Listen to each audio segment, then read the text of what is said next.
Planet 4546b, a beautiful ocean world that hides a very dark, deep secret. Over the next 100 days I'll try to carve out a fragile existence in a place where everything is either glowing, stalking, or wants to eat me. This world wants me dead not only through the crushing depths and alien ecosystems, but also through the impossible task left for me by someone far more desperate than me. Yet deep beneath the waves, past the volcanic trenches and bioluminescent forests, and the things that shriek in the deep dark, there are structures as old as time left by the ones that came before. And they may hold the answers to the vile infections spreading throughout this planet. And if I want to leave this place alive, I will have to dive deeper than I have ever gone before. This is my 100 days in Subnautica. We start off on a small escape pod, watching our capital ship having some minor issues. And soon after that I get blasted in the head with a metal sheet of metal. I woke up from the little head injury nap, only to discover that now I am being grilled alive. What a start. So I used the fire extinguisher to extinguish the fire. And after that it was more or less safe, and I knocked on my little mobile PDA computer until it started up. Just for the nice computer lady to tell me that I have suffered a minor head trauma. I explored around the life pod, and hey, I have a medical kit dispenser thingy. And apart from that, a crafting station, and a small storage unit. I climbed out using the only ladder here, and oh my. Clearly we are in some sort of trouble here. I did a little dive, and holy number 2, there is a whole new world right below the waves for me to discover. And in this world, a lot of things to be picked up and hoarded by my greedy latex hands. But then I noticed that I do have an oxygen meter, and it does run out pretty quickly if I stay underwater for too long. Okay, but my first instinct was to chase some fish. And yes, indeed they are also very much peak capable as well, even if they don't look very happy about it. And this one is called a peeper. I can't imagine why. I came back to the shuttle and turned the peeper into a peeperoni. And now I am not as hungry anymore. Small steps. Then I noticed there is a bunch of stuff that needs fixing around here, but I need a repair tool for that. And to craft it I need some rubber, sulfur and titanium. No idea where to get any of that yet, but we will get there when we get there. I put all the mushrooms that I definitely need in the little locker here and climbed out of the shuttle again. And apparently it is nighttime now. Oh, that's cool. That is cool. I don't know why, but this effect is really nice. And underwater was now much darker, with a lot of ominously glowing things everywhere, close and in the distance. What is that? But catching fish seemed a bit easier somehow. I caught a boomerang-looking fish that, yep, it's literally called a boomerang. And then a weird puffer fish that clearly was very happy to be caught. After coming back to the pod, I noticed that while the boomerang fish can be cooked, the puffer fish can actually be turned into literally bottled water. Well, I guess now I know how to not starve or die from thirst. In this beautiful morning of day 2, I did more swimming and exploration around my pod, mostly to find ingredients for the repair tool that I need. And that's when I found some metal salvage. No idea what to do with it yet, but I yoinked it anyway. And while I was looking around the nearby caves, this happened. Oh my god! Okay. I'm getting out of water now. Yeah, we have food fish, water fish, and now homing missile fish. I love this planet. Then I noticed my first resource node, and this is a limestone outcrop, which after mining it gave me some copper. No pickaxe needed, I just farm stuff from those with my bare hands. And while the first one gave me copper, the second one dropped some titanium, which I guess means that they have a chance of dropping several different ores. I swam around looking for more, and yet again I found another completely unrelated weird thing. Creature egg? Do I want to pick up a creature egg? I mean, I might as well just pick it up and see where it gets me. Then I picked up some more salvage, and then I noticed something big swimming in the weeds there. I tried to investigate a bit closer, but... Oh, it's not friendly. Please.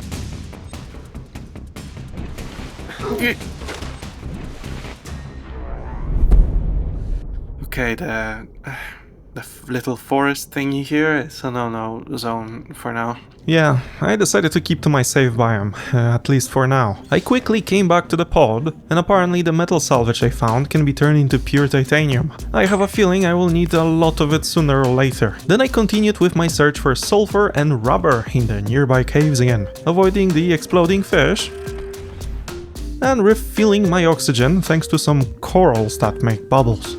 But this time I went a bit too far into the cave and got slightly lost. And all would be good if not for the oxygen meter going down extremely fast. And after a moment of failing to find the cave exit, the screen faded to black and... yeah, I literally drowned on like my second day in a game about water. I think I just drowned. Okay. But mistakes are to be learned from, so I used up some of the titanium I gathered and made myself a bigger oxygen tank. It's not a huge upgrade, but it should do for now. Then I ate some more fish to replenish my core needs after my totally unpreventable death and went out into the wilds once more. This time I gathered some courage and approached the predator-infested kelp area. There I gathered some of that glowy stuff growing at the top of those kelps, and holy do they take a bunch of inventory space. And since it was already getting dark, it was the perfect time to do some more crafting. And hey, that glowy stuff was exactly what I needed, the main and only ingredient for rubber. So now I have titanium and the rubber stuff, and the last thing I need for the repair tool is the cave sulfur. But apart from that, I noticed that I can make a survival knife, so I guess it's better to have it than not have it. And to hell with it, it might be dark, but I will conquer my fears and actually start going out for scavenging even during that time. Especially that I have flares with me. Although I have no idea how to use them, and the description mentions that it's mostly used for distracting predators. Well, we'll see about that.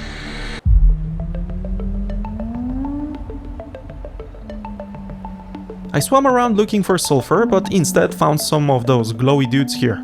My guys don't seem to be very problematic, but they do fart poison clouds that I do not intend to swim through, at least until they buy me dinner first. Then, surprise surprise, instead of actively looking for sulfur, I got distracted once again.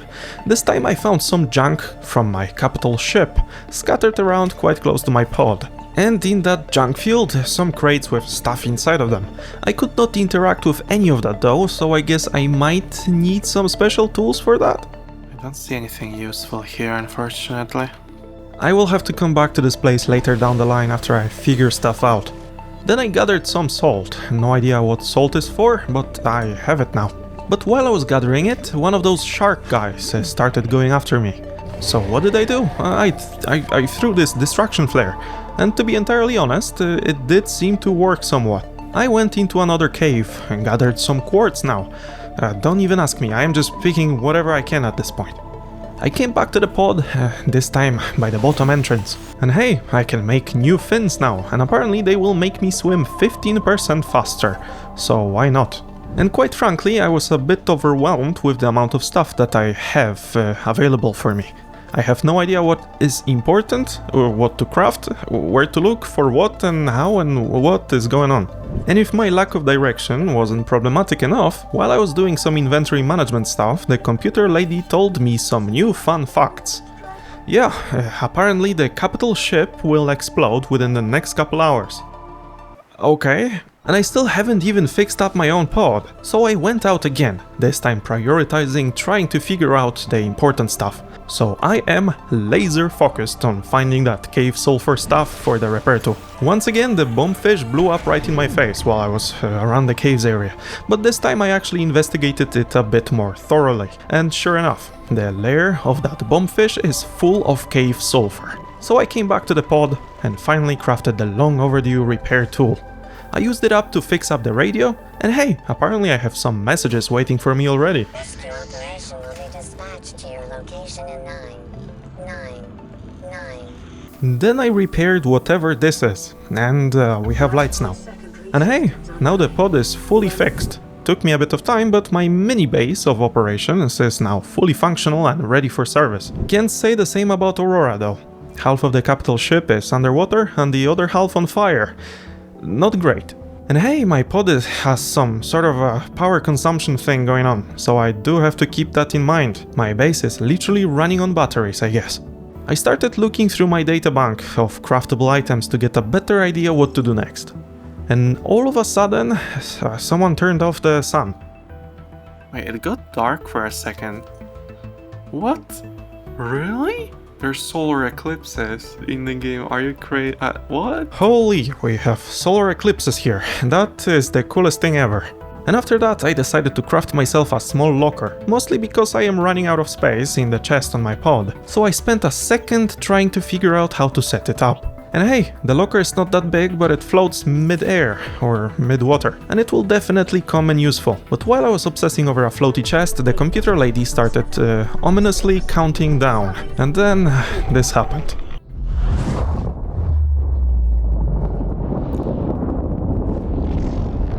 Yeah, whoever was still on the boat is cooked like fish and chips, without the chips. And I guess my little pod is now my only chance of survival. Well, I guess, this is my new home now, officially, huh? And since I know that sooner or later I will need to go to that radioactive wreck of a spaceship, I decided to look into crafting a radiation suit. And for that I need some fiber mesh and lead. No idea where to get either of those things, but we will get there. But then I noticed that I have a message on the radio. This is LifePod 3, uploading our coordinates. And that was a distress call from another lifepod, and I received coordinates to find them, and they are not even that far. Well, I guess I have a goal now. I need to reach lifepod 3, and see if there are any survivors of that crash and boom.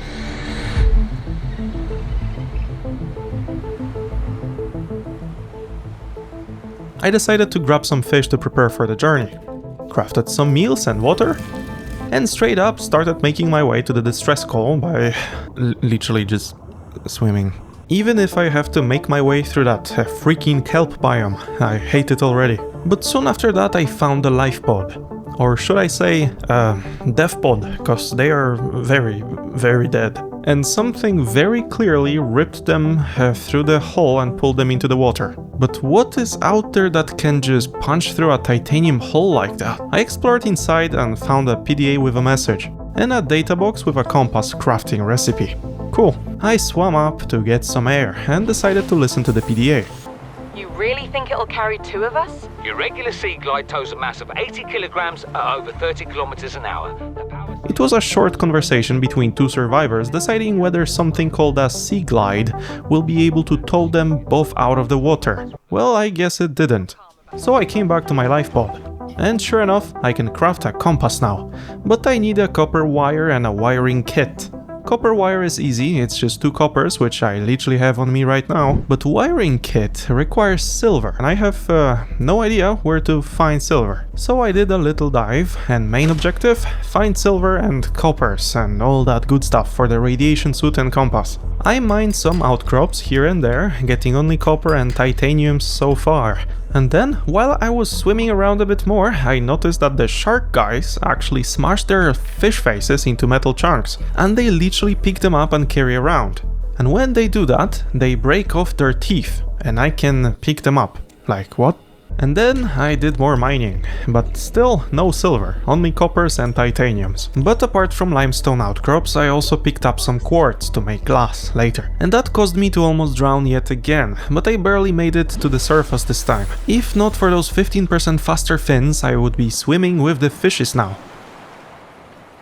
And a moment later I noticed that, hey, I can use the knife to gather some plants too. Yet again, I'm just grabbing things, I have no idea what anything is for. And next morning I did some more fishing, or fish grabbing, more like. Some more cooking, and ventured out a bit deeper into the ocean to look for that damn silver. But wherever I looked, I just could not see it. It did not help that I had no idea what to look for, or what it even looks like. I did swim around in the kelp biome though, assuming that I probably won't find much in my starter shallow waters biome. And hey, the knife is pretty good at deterring the sharky dudes. So that makes this place just a tiny little bit less scary. I picked up some more salt, farmed some more limestone outcrops, but then I broke a different looking outcrop. And instead of copper or titanium, I got gold. And this is the moment I learned that there are different types of rocks that drop loot. Yeah, there's difference between those stones. And those stones in here. Limestone outcrops with copper and titanium is quite different to a sandstone outcrop that drops gold and silvers. Well, now I know what I'm looking for, so I went out to look for more. I thought of more sharky dudes, and apparently they are called stalkers. Good hunting, I guess. And literally on the next sandstone outcrop, I got my first chunk of silver. Nice. And in my sandstone outcrop pursuit, I literally went past the kelp forest biome, into some huge deep blue grasslands. And there I noticed huge creatures just swimming close to the surface, all graciously and slowly. But definitely not quietly. They are pretty loud and hearable from miles away. They look like a mix between a whale, squid and a crab or something. Absolutely majestic. I swam up to some of them, and thankfully they seem to be gentle giants if anything. But they did grow some fun stuff on their shells at the top. I even got some more silver from there. And to be honest, that was an insanely organic experience. Left the safe waters, went through the forest and ended up witnessing some majestic titans. And there are so many of them too. I really wonder what else does this world has to offer. And with each passing hour I was just getting more and more addicted. I swam back to my life pod, and this time I really went out exploring further than before. Graciously squeezed my butt cheeks through the bottom hatch and crafted the necessary stuff for the compass. And hey, I have the general directions listed on my forehead now. Nice, now I will get lost and have nothing to blame but myself. But then I noticed that I have yet another radio message waiting for me, and apparently a trading ship called Sunbeam is trying to reach Aurora. This is Avery Quinn of Trading Ship Sunbeam. Aurora, do you read? Over? Rescue mission soon, maybe? Please get me off this planet. But hey, then I noticed that there is a tool that I can literally use to build a base with. A habitat builder. And for that I will need a computer chip, a wiring kit and a battery. So I quickly crafted the kit with 2 silver, which I still had from that last time. And crafted a battery from copper and the acid mushrooms that grow literally everywhere. And hey, that unlocked a power cell recipe. No idea what it's for, so I'll leave it at that for now. And now I have to craft a computer chip from those table corals, 1 gold and some copper. Which means that now I can craft the habitat builder. And hey, I have a pretty nice choice of base components to build. So I decided to build the foundations to mark the spot where my future base will be. But I honestly did not know what to build here. Everything looked like tubes that should connect rooms and components that should be attached to rooms, and I did not have the recipe for any rooms. So I had no idea what to do.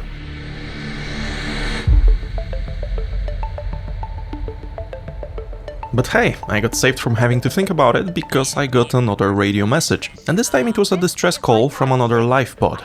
But this time no coordinates. All they said is that they were stranded around a kilometer away from the crash site. Well, not much to go off of. So I cooked another fish, as a toast to the goners. But almost immediately after that I got yet another radio message. This time it was Sunbeam again, and they seem to actually notice and acknowledge that Aurora has crashed. I didn't know how bad. How many of you? I didn't know.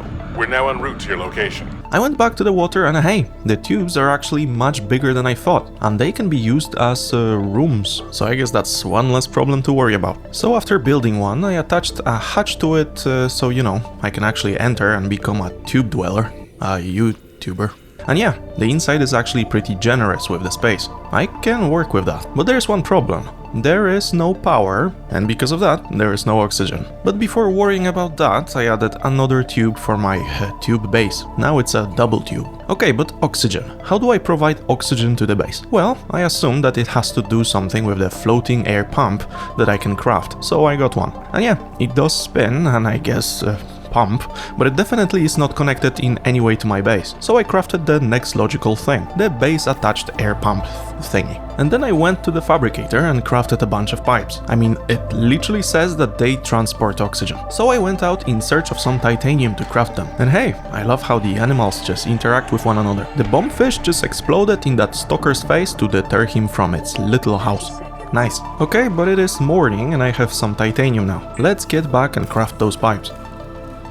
But no matter how hard I tried, I just could not attach the floaty pump to the base pump. So, base still has no oxygen. And I am so confused. I'm having some issues with this. Does it need like a hub for air or something? Like something in between this? I have no idea.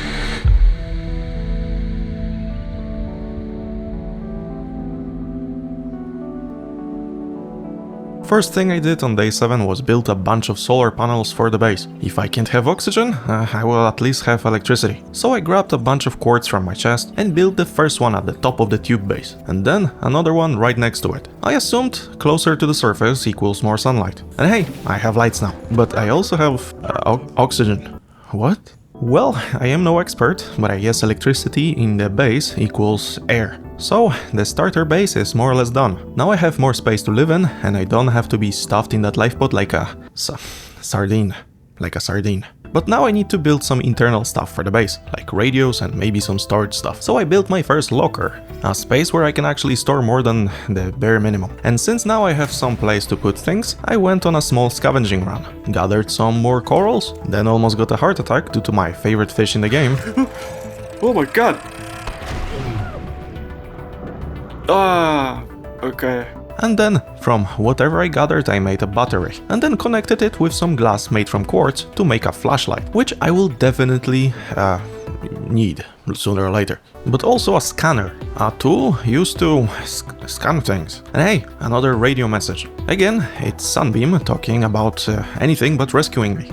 This is Sunbeam. You know Aurora. We're from a little transgov on the far side of Andromeda, and we have a saying there. There's no bad without the good, no good without the bad.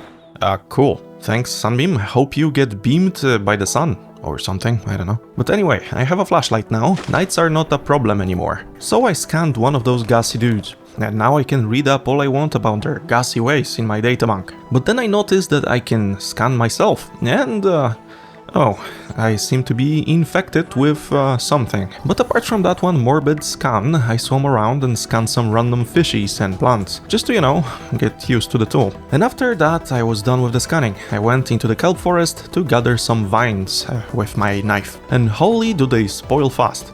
Extremely fast, even. And then I noticed that this is how you make fiber mesh for the radiation suit. So I guess it is pretty easy to make it after all. So I grabbed some lead, which drops from sandstone outcrops, and combined it with the fiber mesh to make the radiation suit. It looks slightly different too, nice. And now I guess I should slowly start preparing to actually go into the radiated zone, the Aurora's crash site. No idea what I will find there, but I'd rather be prepared for anything. Especially that there is something out there swimming that is able to bite through a hull of a titanium-made pod. But then I got yet another radio message. That's starting to be a trend. This time a distress call from Lifepod 17. And with the coordinates too. So hey, I started making my way down there. Got through the kelp forest and through the grazing fields of reefback leviathans, because that's apparently what those are called. And there we go, Lifepod 17. And similarly to the previous one, absolutely zero signs of anyone. And again, something bit through the hull and took those poor people out. I noticed something unusual next to the lifepod, so I decided to scan it. And oh hey, I got the first out of 3 scans needed to unlock something called the Seamoth, which according to my databank is a small underwater vehicle. Okay, I'll definitely need that. And inside the lifepod I found another PDA with Lifepod 17's crew log. The man recording the log mentioned that Aurora was supposed to build a phase gate in this system, but somehow we crashed. Good news is that it seems Aurora Wreck should have a lot of supplies for me then. And the bad news? The guy was rightly afraid of the water, since, you know, he's not entirely alive anymore. Probably. But now I got curious about that fragment of the Seamoth I scanned, and I decided to go back to Lifepod 3. Who knows, maybe I missed something similar there. So I very slowly made my way there. And hey, sure enough, I did miss a thing. A fragment of the Sea Glide. I could not find any more in that area, but hey, slowly making progress. And good thing I came back, right? Well, I guess I'll be on the lookout for the rest of the Seamoth and Sea Glide's fragments, to finally be able to travel a bit faster. I came back to my pod and turned some metal scrap into titanium, and then build up my base even more, starting with the fabricator, so I can actually craft items here without running to the lifepod all the time. And it looks kinda cool, you know? I mean, it looks the same, but more mine, if you know what I mean. So I started cooking, I guess, water in my new fabricator. I noticed that my food and drink needs are really going down fast on this planet, probably from all the swimming. Okay, but now I need to make a radio. I fully intend of moving my whole operation to this tube here. And since my radio is being bombarded with calls lately, why not build it here too? And here we go, a radio. And hell, why not make a full-blown window? I have more than enough glass since quartz is really easy to find here. So I made one at the end of the second tube here. And why stop here if I can make another one? And now I can keep an eye on those stalkers there in the distance, stalking them back. But apart from that, I also decided to build a small wall locker. No idea what for, but that's what I have the resources for, so I will build it. And I can even put my name on it. So I wrote Fluffy Fish because that's the entire creativity that I could master in that moment. And here, now with the base pretty much usable and slightly more spacious than the pea-sized pod, I was almost ready to go to Aurora, because I just remembered something extremely important. Remember that little wreck next to my lifeboat that I said I will come back to? Well, one of those boxes contained a Seaglide fragment, so I scanned it. And hey, I even found some additional fragments of that. But now it just turns into titanium, since, you know, I have the Seaglide unlocked already. Good to know. But apart from that, I found a couple of other blueprints here. Beacon fragments? Trash can even. What the hell? And yeah, the crash sites do indeed make more sense now. They provide many blueprints that will be essential to my future survival. So I was slowly learning the ropes here. So now I came back to my pod, and the Seaglide requires a battery, lubricant, copper wire, and some titanium. So should be easy. But apart from that, another radio message from Sunbeam. Aurora, we're approaching the planet now. We have a landing site for you that's... well, it's better than the alternatives. And apparently I got coordinates for the Sunbeam's landing site, so I guess I will be getting rescued after all. And yeah, a timer now appeared on my screen with the Sunbeam's approximate arrival. Cool, even if it slightly obscures my Seaglide crafting recipe that I pinned. So I went out to gather some materials like copper or those glowy rubber thingies. And hey, I found a random box with a mobile vehicle bay fragment in it. So I guess I can find crafting fragments anywhere, huh? But yeah, resource gathering deep in the kelp forest. And you know what? I am slowly getting addicted to this game. I mean, just look at this, just pure vibes, just amazing. Just look at this. But anyway, materials, digging, all that good stuff. And after all that, I went back to the pod and started crafting all the resources necessary for the Seaglide. And then the Seaglide itself. And oh my, is it an improvement over just swimming with my floppy latex feet. Well, I guess it is finally time for me to go and explore the Aurora. So I made my way closer and closer to the ship, scanning whatever I found in the vicinity.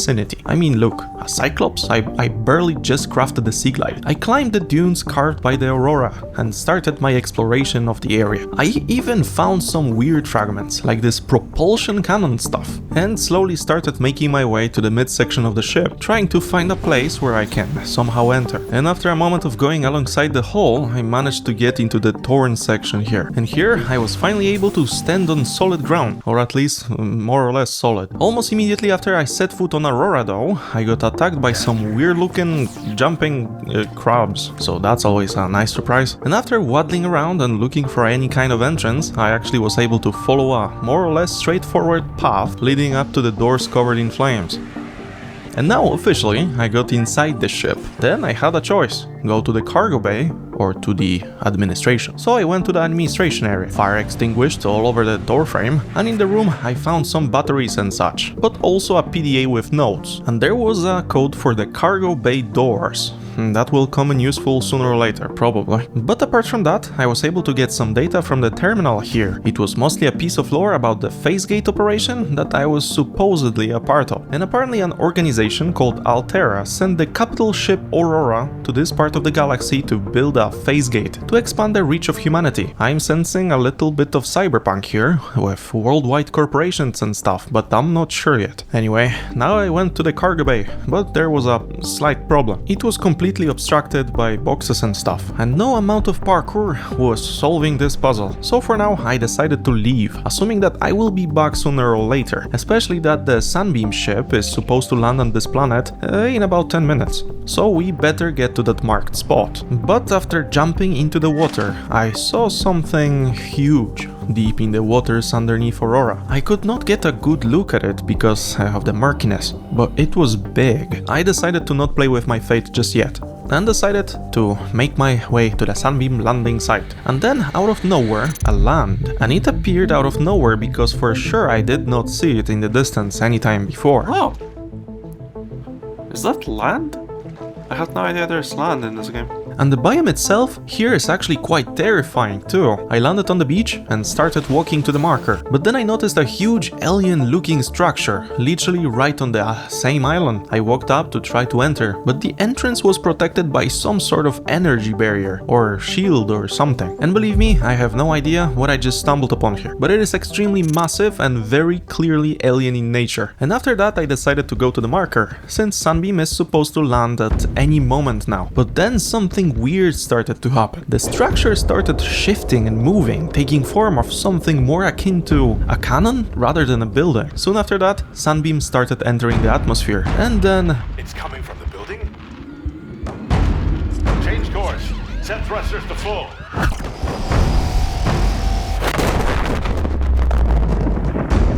No.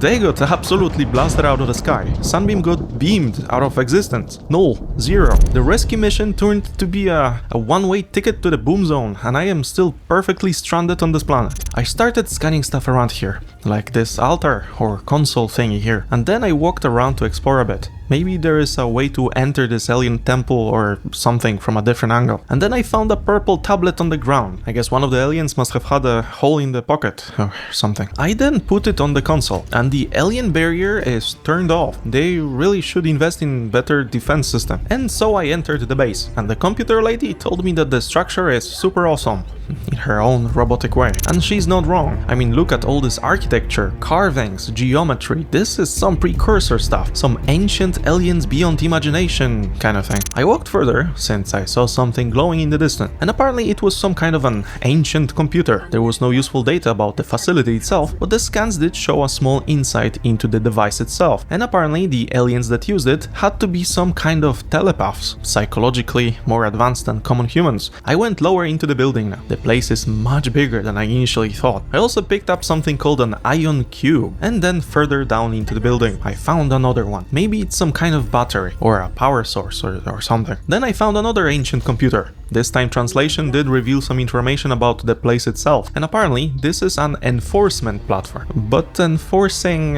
what? And after that I entered an alien elevator that brought me even lower into the building. Then I found more of those iron cubes, and then a weird looking portal-like gate. Did not seem to work though. But apart from that, the facility was full of different kinds of items on display, like this alien rifle or a ghost from Destiny 2. Could not pick anything up, but aliens clearly liked to show off. Further into the facility I found another barrier that required one of those purple tablets, and that opened up a way for me to that weird reactor thing. And of course the first thing I tried to do was touch it, but a weird alien snake mosquito stabbed me in my unruly hand. And then... Infected individuals may not disable the weapon. This planet is under quarantine. What? From the computer I got some information about the locations of other alien facilities, the disease research facility and the thermal power facility. But more importantly, I was infected with something I had to catch in the waters, and even more pressingly, I am starving. So I found this huge alien Olympic pool that turned out to be the exit. And holy, is this facility actually huge. Well, I guess that's it for this alien thing building. Apparently there is much more, and I desperately need a cure for whatever is eating me from the inside. I used the Siglite to get back to my base faster. And hey, you can actually see some sort of camouflage field around this island and the facility building. Cool. I managed to get back home and finally ate something, bringing me from the edge of starvation. And hey, I have yet another radio call. I wonder what it is this time. Broadcast. 9 new biological subjects designated. Mode. Hunting. Cool, aliens have my number. I decided that since I will probably be exploring quite a bit now, given all those alien facilities and biome diversity of this planet, I decided to start actively searching for equipment fragments. Especially that Seamoth vehicle would be nice. So I started my exploration mission around random wrecks in the area, and the first thing I found was a laser cutter fragment. I did not know that this exists, but hey, we have the first part of it now. Then I found some more cool stuff, all the scanner room parts, some bioreactor stuff, and hey, a Seamoth fragment. So now I only need one more to unlock the recipe.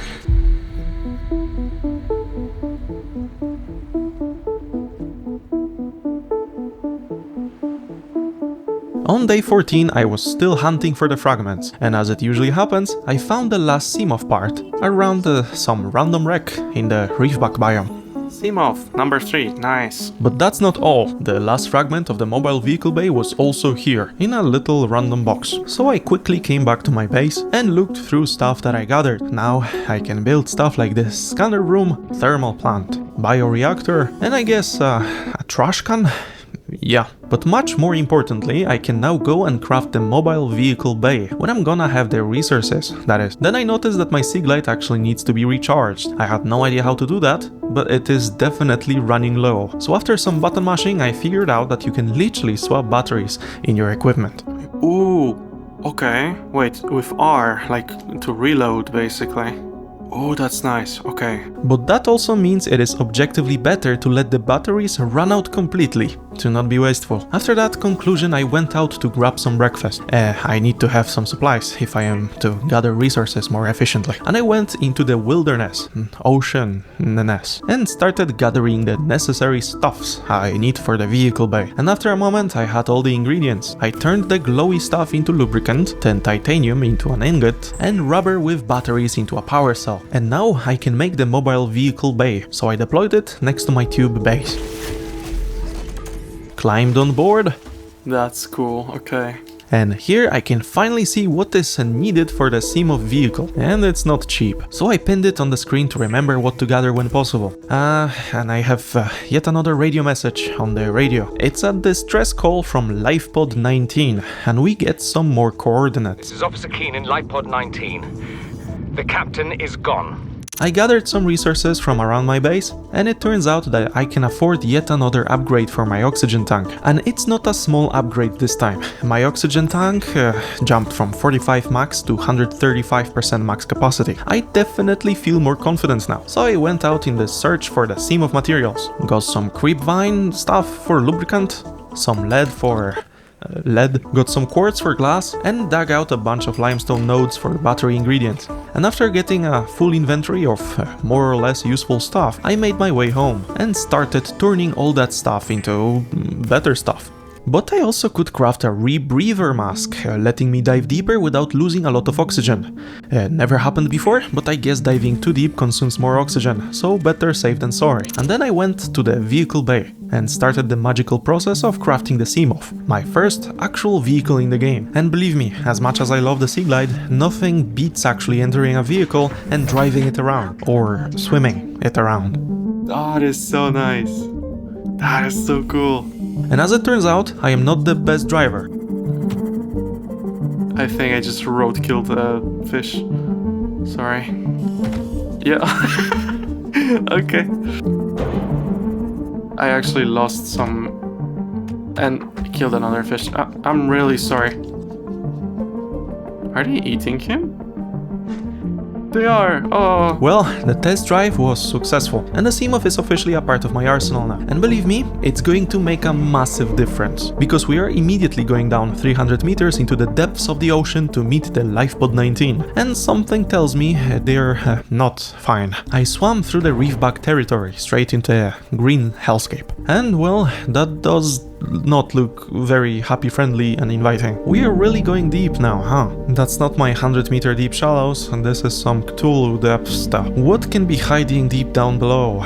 Probably flowers, happiness and other things, Jesus. I started slowly descending, but what I did not notice before is that Seamoth actually has a max limit of 200 meters depth before taking Hull damage. I can't actually go this slow. No, I have to back out. Oh my god, I'm actually... Okay, I guess I have to exit, huh? So I had to literally park the Seamoth on the edge of 200 meters depth and make my way to the LifePod 19 on my own. I made my way down using the Seaglide, and here it is, LifePod 19. There I found another radio log with some coordinates, but also... Ah! What the hell? Oh my god, what was that? Something was biting my arm. Yeah, I love this planet. After that little incident, I swam back to the wreck again, this time grabbing a data box with a recipe for an ultra capacity oxygen tank. Nice. And inside, another abandoned PDA. But I also looked around the biome here for a second or two. There is a bunch of new things here to gather. And then, just as I was about to swim back to the Seamoth, this happened.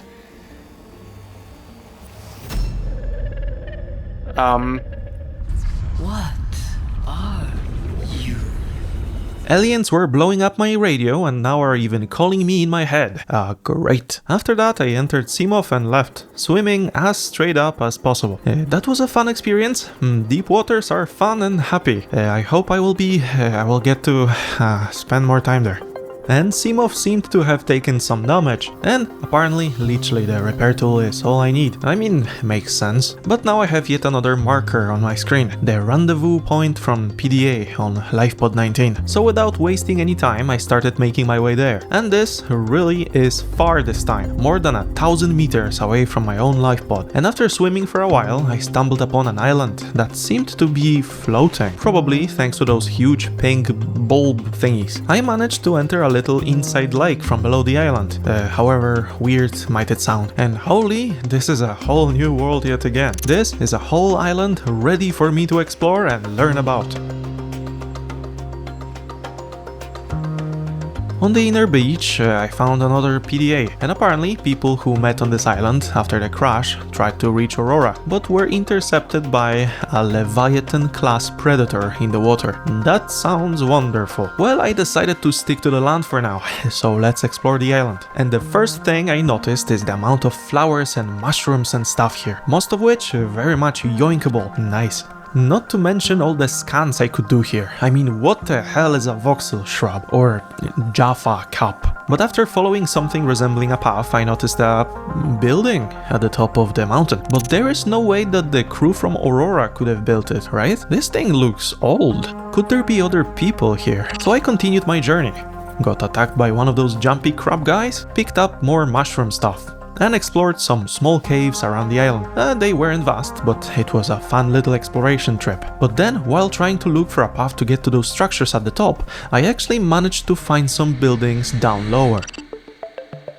And indeed, this doesn't seem like something Aurora crew could have built, and the people here were trying to do even a little bit of farming. So I fought off some rodents here and started looking around these ruins. So the first thing I did was scan the marble melons that someone was growing here. Who knows, maybe I will have a farm of my own soon. And hey, they are edible. Apart from that, there were also Chinese potatoes. No idea if that's a real thing or not, but here we are. And then in one of the boxes I found a fragment of a stasis rifle. And the rifle sounds really good right now, not even going to lie. And after that I went inside, and well, it was a ruin, alright? A very old ruin of a futuristic base. So I picked up some batteries from the chest here and listened to some more PDA stories. And apparently whoever was living here had issues with the weather and growing crops. They were struggling to survive here basically. And yeah, they definitely don't sound like they were on Aurora. Did someone crash here before us? And after that I immediately picked up the next PDA, next to the ladder here. And this one is more interesting.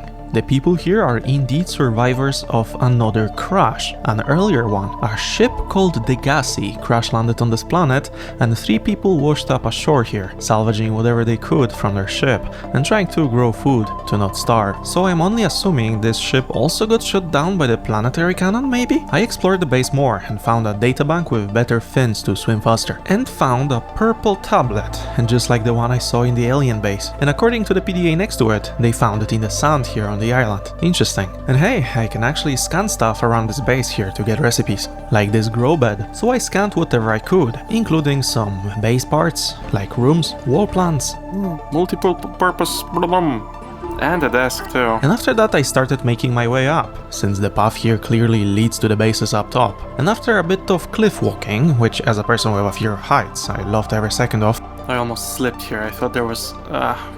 I managed to get to the top base. And here, apart from the more base components to scan, another PDA. And the team of those 3 survivors was divided. On one hand, they had a whole island for themselves, safe and with some possibility of survival, but on the other hand, the ocean was much richer in resources and food, so sooner or later they had to go down deep. Well, the first mountain base is done, now to the next one. So I slowly made my way, climbing mostly, but I made it, and, surprise, another PDA. This time, it is only the sun that speaks. Apparently he was the only one to survive their venture into the depths, and a weird sickness is taking a hold of him. Not to mention him having visions. Well, that sounds familiar. So to commemorate the Degassi crew, I drank some disinfected water as a toast. Then I started scanning things around here to steal some of their ideas, and ate some of their fruit. I mean, it's not like they're going to need it. And after I was more or less full, I did a full-blown Olympic dive into the interior lake from which I came. And it is time to get home, and I am slowly starting to understand what's going on here. And after I got to the base, I finally had quite a few new components to build with. And not only the multi-purpose room, but now I could make grow beds, lights, and even some furniture. So I went out in search of some titanium. I grabbed a couple of metal salvages from the ocean bed, and even bullied a stalker into giving me one. London style, alright. Sorry, UK people.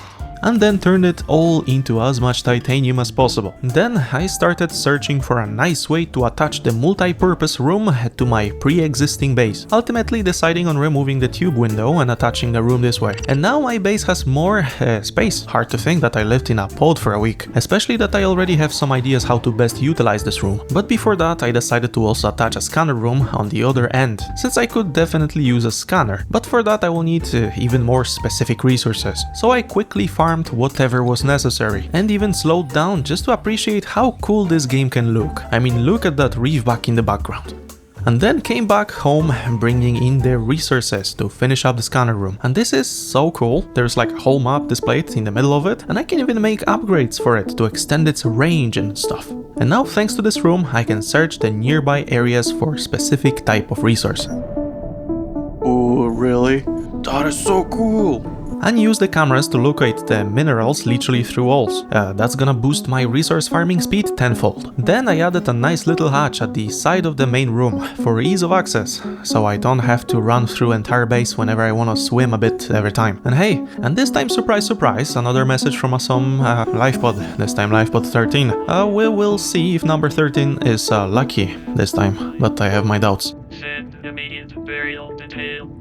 But before going to lifepod 13, I need to make more storages, because lack of storage space is the bane of my existence right now. So I set up my scanner room to find me some quartz for the lockers, and the scanner room quickly picked up some data points. So I went there with my camera to mark the position, and then swam there personally to pick it up. And now I have the possibility to make some actual serious storage space. And I think 4 lockers should be enough, at least for now. So I jumped in my Seamoth and started my travel to the lifepod 13. But the closer I got, the more I realized that I entered a completely different biome yet again. This time it's some weird mushroom forest thingy. And don't get me wrong, it's beautiful and all, but since the last deep dive I do not trust anything that moves on a depth lower than a paddling pool. And hey, the lifepod 13. I guess 13 was not their lucky number after all. And as always, something bit through their hole and dragged them out and invited to dinner. The PDA inside was mostly a guy preparing to hit the planetary surface by, I guess, praying in a way. Cool. But what's even cooler is that I caught a fish that I have never seen before, I think. I love the diversity of this planet and hate it at the same time. But anyway, I started scanning things around the lifepod, and as usual I found something new. A fragment of a moon pool, and apparently it's a room for upgrading vehicles, so it's probably going to be useful. And after that I entered the Seamoth and decided to explore this biome a bit. I did not encounter anything hostile to my life just yet, apart from my driving skills. So I decided to stay here a moment and just take it all in. Then I found some more fragments, like the Cyclops bridge fragment. And I guess this Cyclops vehicle is really huge, because you have to build it in parts. Well, I guess I was wrong about those no hostile creatures thing. But anyway, I noticed that there really is a lot of Cyclops and Moonpool parts here. So I took this as my main objective in this biome to find all of them, I guess. Here, for instance, is part of the Cyclops hull. So I swam around looking for all the parts necessary for that huge boat. It of course took a moment, but I did manage to find all the Moonpool fragments, some modification station fragments, no idea what this is, but sounds important. Found some shale outcrops, which I have never seen before, but they do drop even more rare minerals, like freaking diamonds. Remember that materials you gather are the property of the All-Terra Corporation. Your current bill stands at 3 million credits. But I also scanned the last Cyclops bridge fragment and the last Cyclops hull fragment. Nice. I quickly came back home, and sure enough, we are 2/3 the way to build the Cyclops. We have the hull and the bridge. Now all we need is the engine. But also, we have unlocked the blueprint for the Moonpool. But hey, again, radio is ringing. Wonder who it is this time. This is Altera HQ. This may be your only communications window. And apparently, this is Altera's HQ calling, and they uploaded some blueprints to the Aurora's computer. So I guess I have to go there, pick them up. So I hopped in my Seamoth and made my way there. But whoops, I forgot to take my radiation pants. I had to come back home and swap them. And tried my luck again. This time no Hulk gamma rays are striking my latex cheeks. And we are back at the Aurora. I jumped onto the deck and started making my way to the place I left last time. The only problem being, the administration is fully looted by me already, and I still can't get through to the cargo bay. So I thought to myself that I am 100% missing something, and I probably need some sort of equipment to move those boxes in a way. So I jumped back into the water, and there it was again. The Leviathan swimming around, screeching at the top of its alien lungs into the depths. I decided not to aggravate it, and left back to my base. This time I need to prepare to extract those blueprints from Aurora, so I decided to craft a propulsion cannon and find more fragments of the laser cutter tool. So first I went out and gathered some sandstone outcrops to gather resources for the propulsion cannon, because it really sounds rather fun. And then while exploring I also found another laser cutter fragment in a completely random crate in the middle of nowhere. And then right next to it another box with another freaking laser cutter fragment. I might have just completely used up all my luck points right here and now, you know? And now I can finally see the recipe for both tools in my upper right. And in my pursuit for resources, I managed to get into a big cave that had glowing mushrooms and weird serpents in it. No idea if this is a whole new biome or not, but it is cool as hell. Well, I did not have enough oxygen for a free dive here, so I will explore this another day with my Seamoth. Mental note for later. Then I did a bit of digging around for resources, and after my inventory was more or less full, I did come back home to deposit some of that. And hey, apparently salt is used to make bleach. And bleach is used to make better water. And I mean, it does replenish thirst much better. But anyway, now I need to go search for a slightly rarer material for the laser cutter, another diamond. But then I remembered that I can literally use the scanning room to search for shale rock outcrops. And hey, look, I am back in this purple glowy mushroom biome much faster than I initially thought. I guess it's a pretty good place to search for shale. But I did have to park rather early. Seamoth cannot go deeper than 200 meters, at least not yet. Meaning that yet again I have to do some manual swimming in a friendly looking place. And also try not to get burned to crisp, since this biome seemed pretty active volcanically. And it did not take me a long time to find my first shale rock and the first diamond immediately. Talk about luck. But since I'm already here, might as well gather some additional shale drops. Stock up on diamonds and stuffs, you know? Oh. No thank you. Where's my Seamoth? Leave me alone, dude. Okay, never mind. I left that horrifying place ASAP. When I need something I will call. And at home I processed the raw materials into less raw materials. And the moment I wanted to craft my tools, the base lost the power. So I turned off the scanner room, I guess correctly, assuming that it takes a huge toll on the electricity bill here. And now I crafted the propulsion cannon. Not yet sure what it does, but it sounds like it's a cannon that propulses things. And then crafted a laser cutter. No idea what it does, but probably cuts lasers. And now we have a nice looking set of some good looking tools. But then I noticed that Seamoth runs on a battery too, and it is pretty low, so I decided to finally build the Moonpool. a room where I will not only be able to upgrade some of the vehicles I have, but also probably charge them using the base's electricity. So as per usual, I went out to grind some resources. And honestly, Subnautica is one of those games where I absolutely don't mind more swimming and farming. No idea why, but it just does not get boring to me. I sat for a moment at the fabricator and processed all the raw ingredients into actually useful building material, and then picked a spot for the moonpool room, and attaching it to the main room is probably the best idea. But now, building the moonpool actually dropped the base's hull integrity below 0. So to fix this, I'll build some random foundations. Probably not the best thing to do for this, but I was absolutely panicking. And now the base looks good, more or less. That is until I entered the base. Yeah, my base really puts the sub in Subnautica right now. So I swam around the corridors and fixed up the leaks. And now everything seems to be going back to normal. I really need to watch that whole integrity thing, I guess. And hey, the moon pool inside looks like a pool, nothing like the moon, though. And now I could attach the Seamoth to the well-deserved charging. And honestly, it looks kinda cool. It's just suspended there, chilling. And hey, I can access the upgrades here too. And my Seamoth has none. Wonder if there is a way to make it go lower than 200 meters. Well, for now I should probably let it recharge.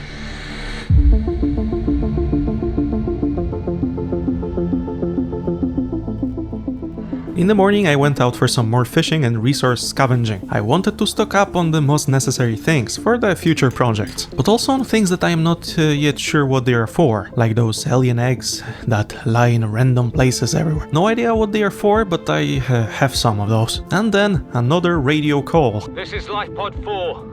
What a surprise, another life pod, this time with a number 4. They said something that they deployed some floating devices around their life pod, and that they are not sure how long they're going to last. Well, I did not get any coordinates, so I guess we'll never know. Especially that I actually have a completely different plan right now. So I am taking the Seamoth for a spin, and I am heading straight for Aurora with all my new and shiny tools. I run up the ramps like it's nothing this time, ignoring all the fire and carnage, and use the propulsion cannon on the cargo bay clutter to unblock the door. And hey, this is the coolest thing ever. Like a Half-Life gravity gun, but more oceanic, I guess. Well, now the road is clear, apart from the fact that it's not, because there is some metal doors with a passcode blocking my way. And then I remembered the notes I got from Aurora's administration. Someone saved the cargo bay password in their notepad here. And yep, the code did indeed work, and the doors are open.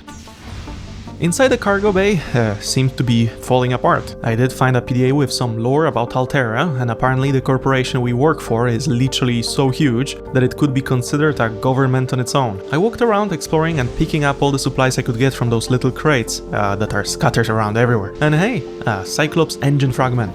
Those are really rare, I noticed.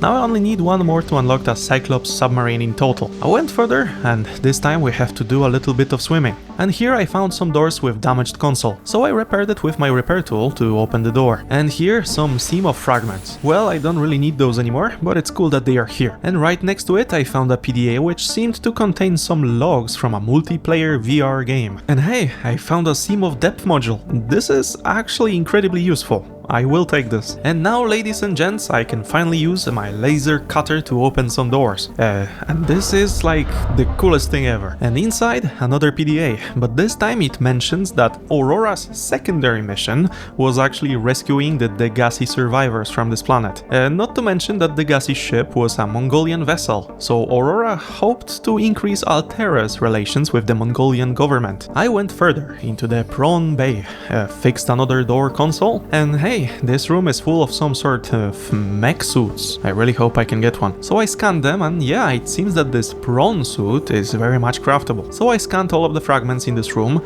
and it was more than enough to unlock the entire suit. Nice. And after that I continued the exploration, looted some supplies from the conveniently named supply room. Some waters. Always nice.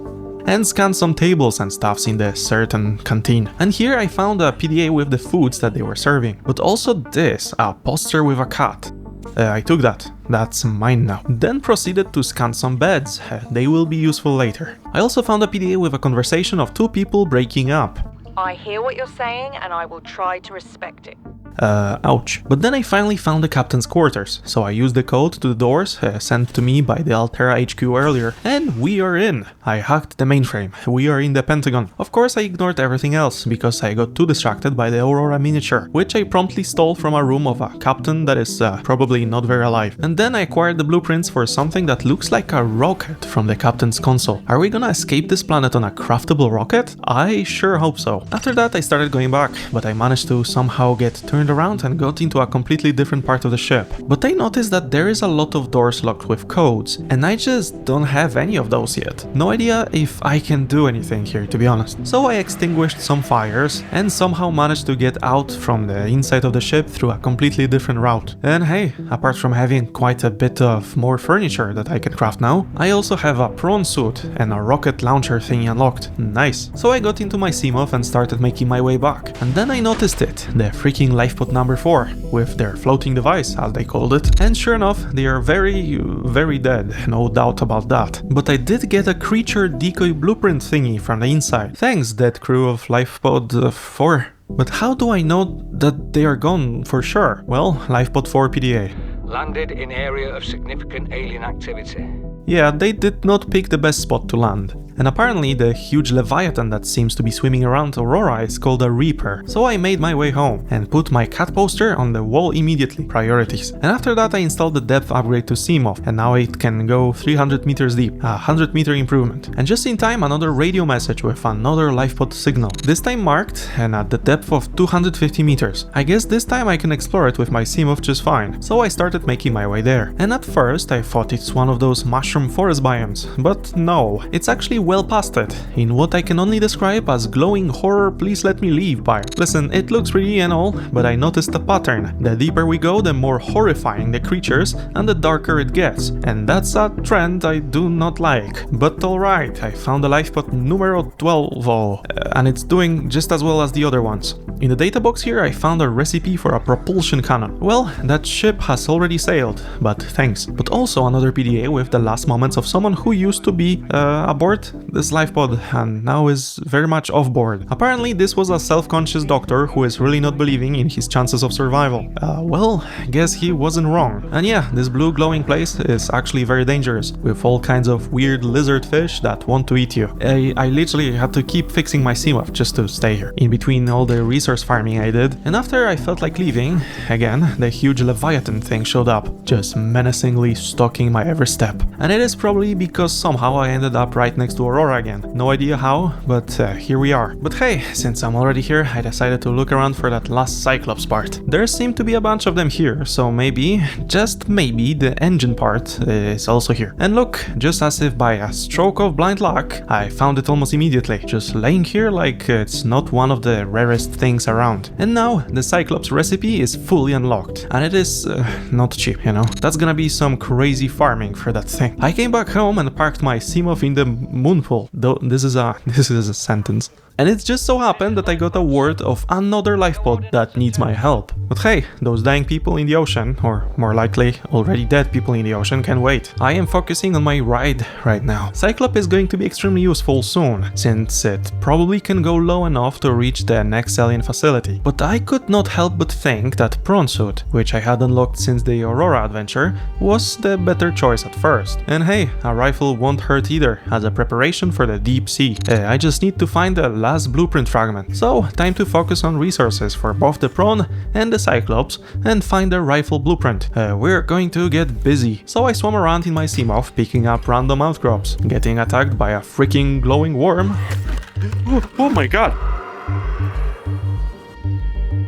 Okay. And hey, I even found a little base here, and I can only assume it's built by those Degassi survivors, but I did not see anything of note here. But soon after that I found another little construction thingy, and here a PDA. Degassi guys were looking for a place for an underwater base around here, so who knows, maybe I will be able to find it sooner or later.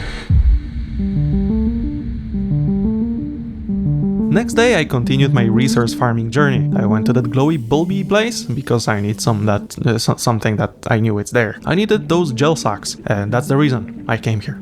Those plants are very useful at making aerogel, which is needed for the prawn suit. But to make aerogel I need ruby crystal, which also happen to be here, just on the walls, I guess. I assumed that they are pretty rare, so I made sure to grab as many as possible. And while I was searching for more resources, I stumbled upon a huge chunk of aurora, just chilling here in water. But it was also protected by those teleporting guys, and we don't want to anger those dudes. So my priorities shifted yet again, and I spent some time gathering and scanning whatever I could find here. Whoa! He actually hurts. Holy. And hey, I even unlocked a nuclear reactor. That's one way to spend an afternoon. And after all that, I came back home and crafted some aerogel. I think that was the hardest thing to find for the prawn suit actually, so I'm happy to put it behind me. And soon after that, I made my way to Aurora again, in search of stasis rifle fragment. No idea if they are even spawning here, but so far Aurora wreck has not let me down once. Well, I was in for a surprise then. I decided to look around the Aurora's engines this time, and literally the first thing I saw is this. And in my stupidity, that guy did not deter me in the slightest. I felt invincible in my quick seam-off here. But as if as a sign, I had no luck, couldn't find anything useful here. And then, just as I was making my way back to my base. Oh my god. I didn't know he can do that. I didn't know he can do that. In a sheer state of panic, I decided to laser focus on repairing my seam-off, like my life depends on it or something, and quickly tried to get my sweet latex cheeks out of those waters as soon as possible, you know? This thing, man, this thing literally seemed to circle around me like it's playing some cruel game of Bully the Idiot. I think I turned the water brown. Oh my god. But I did manage to get away, at least for now. And as soon as I did, I noticed some more ship chunks, but this time with doors that needed repairing to be opened. So I did that. And inside, only some fragments that I already had. But hey, titanium is also good. Then I scanned some stuff around the wreck too and unlocked a beacon. That's gonna help me mark stuff down later, down the line. But apart from that, I was just swimming around and scanning a bunch of propulsion cannons. So basically free titanium again. But I have to say, there was a lot of them around here. And hey, our friend is back yet again. No idea if this is just one guy or if there's multiple of them. I mean, I think I know the answer, but I hate it. But I decided to ignore him again and just farm some titanium on those propulsion cannon boxes here. Well, at least until the ground started shaking. I saw a tail sweep by, and all of a sudden, I'm in the jaws of that freak again. Dude, leave me alone, dude. Please. I managed to escape once again, and quickly came back to my base. My heart can only take so much resource gathering at once, you know? And the next day I decided to go check out that Degassi habitat thing I have marked on my interface. I need to swap things up a bit, okay? And this thing turned out to be in the glowing mushroom biome. And let me say this, it is much bigger than I thought. That's like a whole thing, you know? And hey, the second part of the rifle is here too. I believe the first one was also in a Degassi base, right? So I made my way inside the base, instinctively avoiding those hanging Medusa thingies, assuming that they hurt. And on that PDA that I found here, the younger Degassi guy described how it was very exciting to live underwater and study the fish. And while exploring the base further, I also found a literal game changer, a water filtration machine. I will finally be able to quit swimming after the bladderfish all the time. But apart from that, I found a recipe for an ultra high capacity oxygen tank, and some more PDAs. One talking about their scanners that picked up something even deeper in the sea. The mercenary woman wants to check it out, but the older guy is reluctant, and I can only assume that after all, they both went there and perished. And the second PDA is about a son of the old guy, who is very excited about the behavior of stalkers he saw. They pick up metal chunks and lose teeth while doing so. I think I've seen this before, but still interesting. But that is it for this Degassi base. I wonder if I'm gonna find more of those, you know? I mean, I know the crew members are gone, the mercenary woman and the old guy died in the depths, and the young guy is gone probably due to sickness, which he mentioned in the PDA on the island, but still. So I made my way out of there now, and now I had to sit at my base and process all the materials that I gathered beforehand and make them actually useful for crafting my vehicle. And after a bit, I had everything that I needed for the prawn suit. Not even close when it comes to the Cyclops though. So I walked, swam to the vehicle bay and started up my Amazon delivery system. I don't think I'm gonna get ever bored of this. And here we go, okay. And now, finally, I had my prawn suit all up and ready. And it literally is just a mech suit in a disguise, you know? So I took it out for a little spin. And let me tell ya, this thing absolutely feels fantastic. Literally invincible now. You walk like a literal robot on the seabed. No swimming, just heavy step after a heavy step. I also thought that maybe I will be able to mine those huge resource clusters, but nope, no idea how to mine those then. But hey, nothing is stopping me from mining regular stuff and picking it up with my robot hands. And on top of all that, this thing lets you literally fight off predators like it's nothing, finally. And as a cherry on top, this thing can go 900 meters under and be fine. Something tells me that this suit is much more than just a stop between Seamoth and the Cyclops, you know? So after a short test drive, I came back to my base. And yes, this thing can be also charged in the moon pool. And this is also when I noticed that this suit actually has storage, compared to the storage-less Seamoth. That's gonna be useful for sure. After that, I went into the ocean wilds to search for resources for the Cyclops. And I must tell you, I found a perfect spot to farm the stalker teeth for the enameled glass. They just keep trying to grab this one piece of metal for some reason and losing teeth over and over. After that, some quartz, which just kind of grows around the red grass biome here. And then I started making my way to the base, since I should have pretty much all the rest of the resources needed already at home somewhere. So, a bit of processing.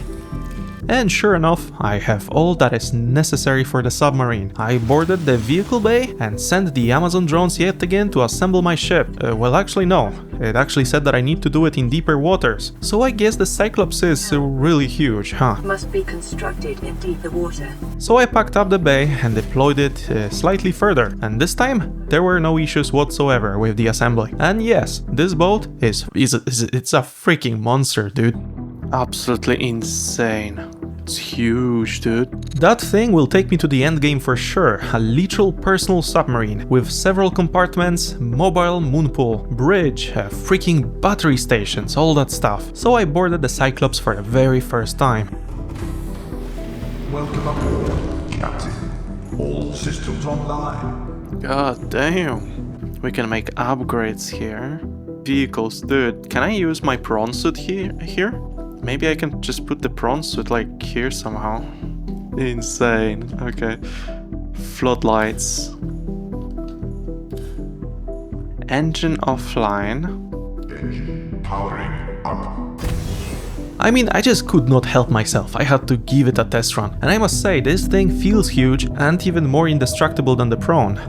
That is absolutely blowing my mind right now.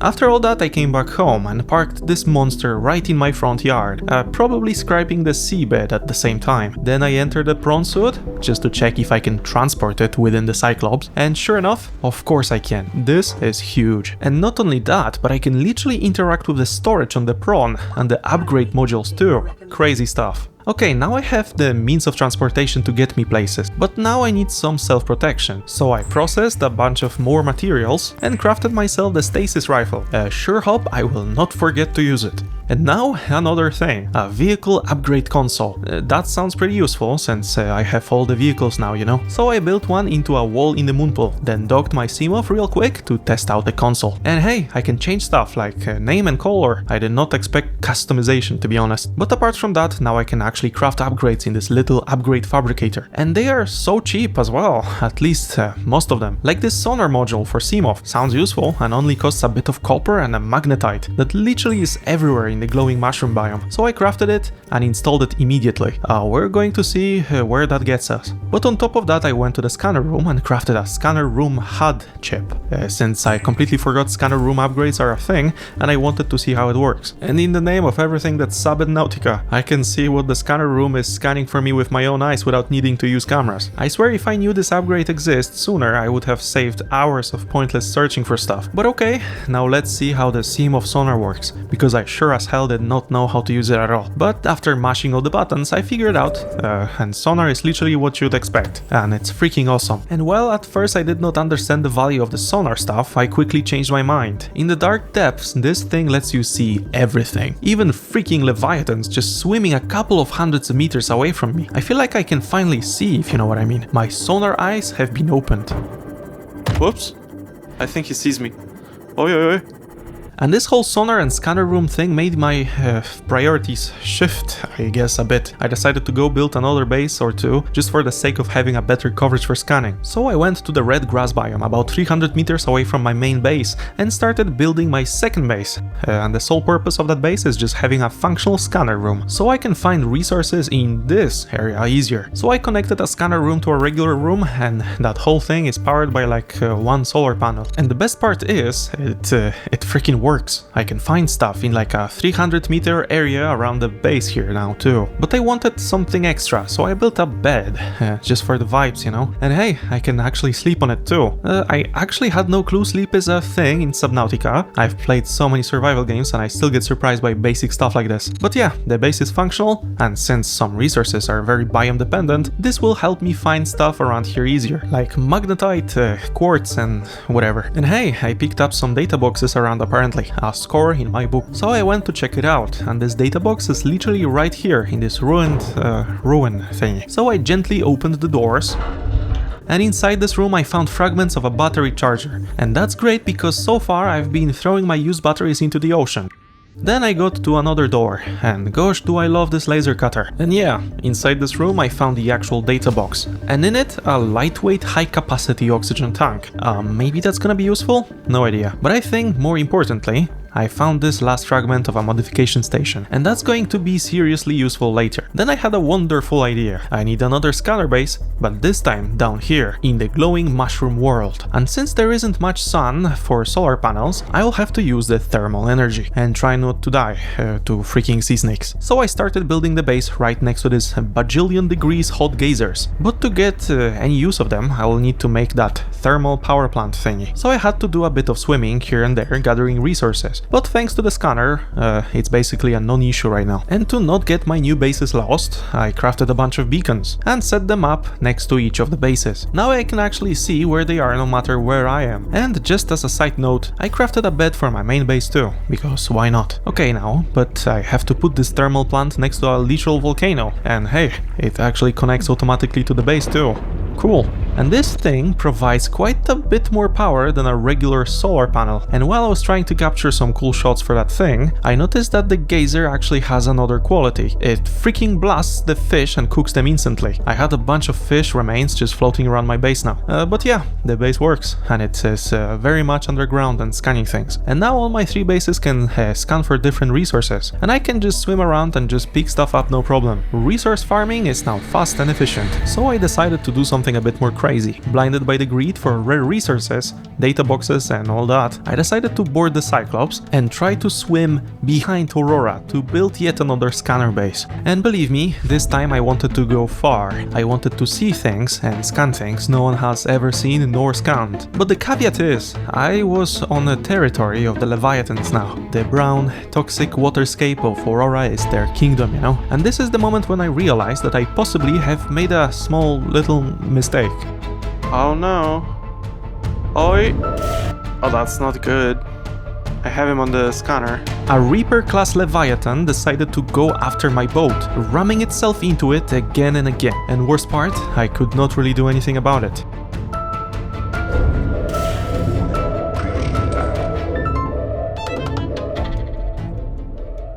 Okay, we have a problem.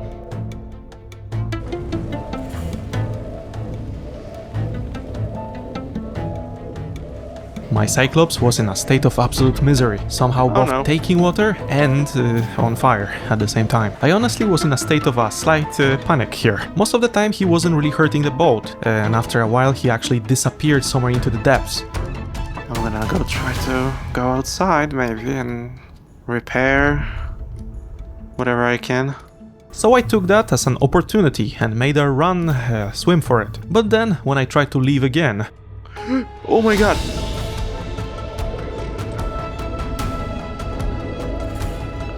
What is this? What is this? I made a run for it. That weird glowing Leviathan thing did not seem to be keen on a chase, thankfully. And with all that damage and Cyclops being set at full speed, the engine caught fire. This is not my day. But I slowly made my way to the base to lick my wounds. I stand corrected, I am absolutely not indestructible in the Cyclops. If anything, I felt like a fish caught between the 2 cheeks. Leviathan cheeks. But I did manage to get home after all, even if a bit beat up. So I took a liberty to fix up even more holes on the Cyclops, but this time without the feeling that something is observing me from the depths. And after a bit of fixing and upping, I came back inside the base and see yet another radio message blinking at me ferociously. Well, I am honestly more than happy to go somewhere that is not a place with those ghosty Leviathan things. And this lifeboat 2 is actually at a pretty decent depth of 500 meters down. So I revved the Cyclops once again, just to notice that it actually is running low on batteries, and I do not want to risk it, to be honest. And since I do not know how to charge those huge power cells, I decided to do a little magic trick. I will be putting the empty power cells from the Cyclops into the Moonpool docked prawn suit to charge, and repeat this process for all 6 batteries of the Cyclops. This way the prawn suit is going to be a glorified charger in a way, since both vehicles use the same power cells. It actually did not take long to have all 6 fully charged, to be honest. Cyclops is ready. Now I have to wait for the prawn itself to actually charge. So instead of wasting time, I decided to go into the Seamoth and do some more resource running. And while I had my scanning room set for rubies, I actually found a huge ravine in the seabed here. And the lower I went, the weirder it got. A whole new ecosystem, found on an accident, yet again. But apart from the rubies, I also found some plants here that have weird collectible stuff, like this blood oil thing. It's probably going to be useful for something, right? So I grabbed some. And while I was exploring this absolute horror of a biome, looking for rubies and whatnot, I also found some uranite. Uranite? So I guess uranium or something. I came back home and unpacked, and I guess this blood oil can be turned into this thing, benzene. No idea what it is for, but my future self will probably be happy. But I also decided to improve my main base a little bit, so I built a bunch of reinforcement plates to make the hull stronger, and added a whole new room at the top of the first room, and now it's a room sandwich. Then a little ladder to get to the upper floor, where I will be putting this freaking water filtration machine. I could not wait to finally build it. Now my water will be filtered and machined. And the main base is a bit larger now, slowly turning this place into an actual home. It even sticks out a bit above water, which is objectively impressive. And apart from the general base building, I finally made a small farm thing. And the first thing I put here was a fully grown gel sack. No idea if that's how you plant it, and if it's gonna somehow multiply or something, but well, we're gonna see, I guess.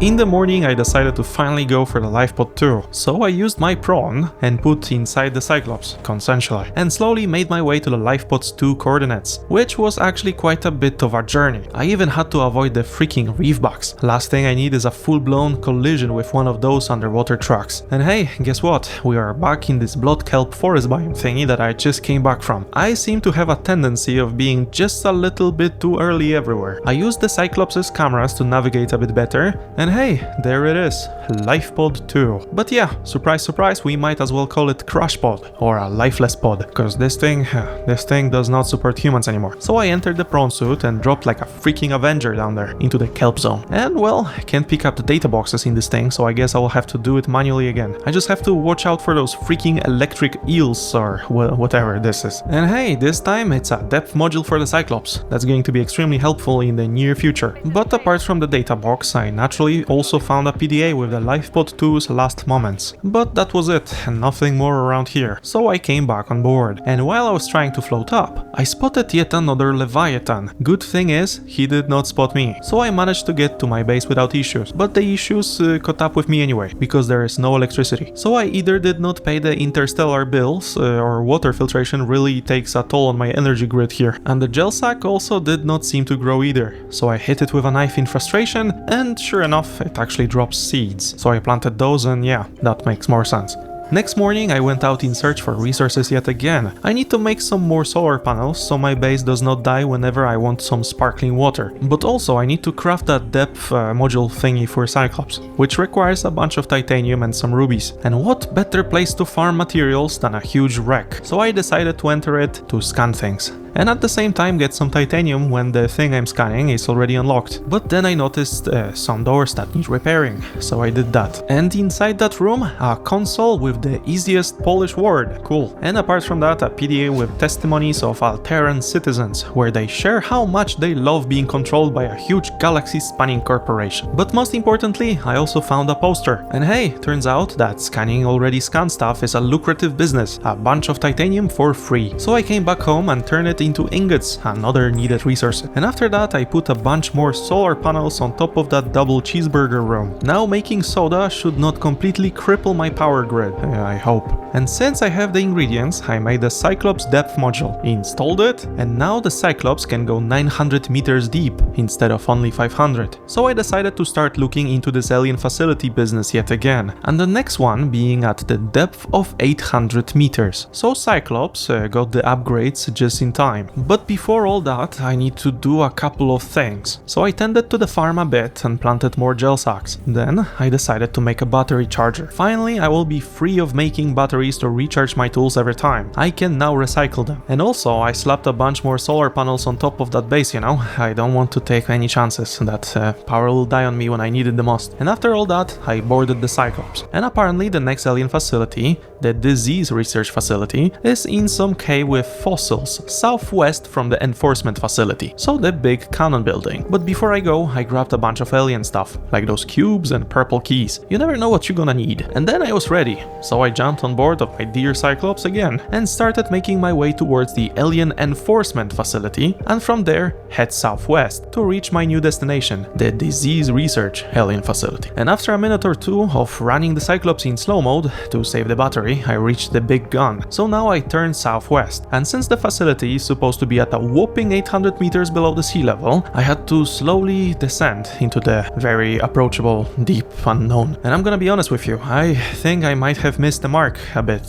here, since I started descending into what I can only call a freaking abyss. And you know what's worse than being alone in the abyss? Not being alone in the abyss. I started getting rammed and pushed even lower by a freaking ghost leviathan. And soon after that, another one showed up, both spinning my Cyclops and pushing it downwards into even deeper deep depths. And best part, they just got bored and left me there. And I somehow did not take a single point of damage either. No idea how this happened. I made my way out of that complete terrain cutoff and started going more inland, if you can call it that. I started approaching this weird kelp zone and seeing even weirder creatures that live here. I did not know I was going to in the right direction, to be honest, but I needed to find a freaking area with a lot of fossils or something like that. And believe me, it is not easy when you swim alongside a crab with brains and a ghost leviathan. But then I started descending into what I can only call a hellhole, but it was big enough for the Cyclops, so I proceeded. And this, yet again, was a completely new biome. I just uncovered like a whole new world under like 4 other new worlds. And stuff here was absolutely insane, and it almost looked like there was some heavy water flowing in this water cave. Not to mention all the weird deep creatures that just flop around here. But then I almost immediately noticed some alien looking entrance. It clearly tried to be sneaky behind this heavy water waterfall, but not sneaky enough for me. So I parked the Cyclops and entered my second favorite, the prawn suit, and started making my way towards the entrance. And inside, it seemed to be a cave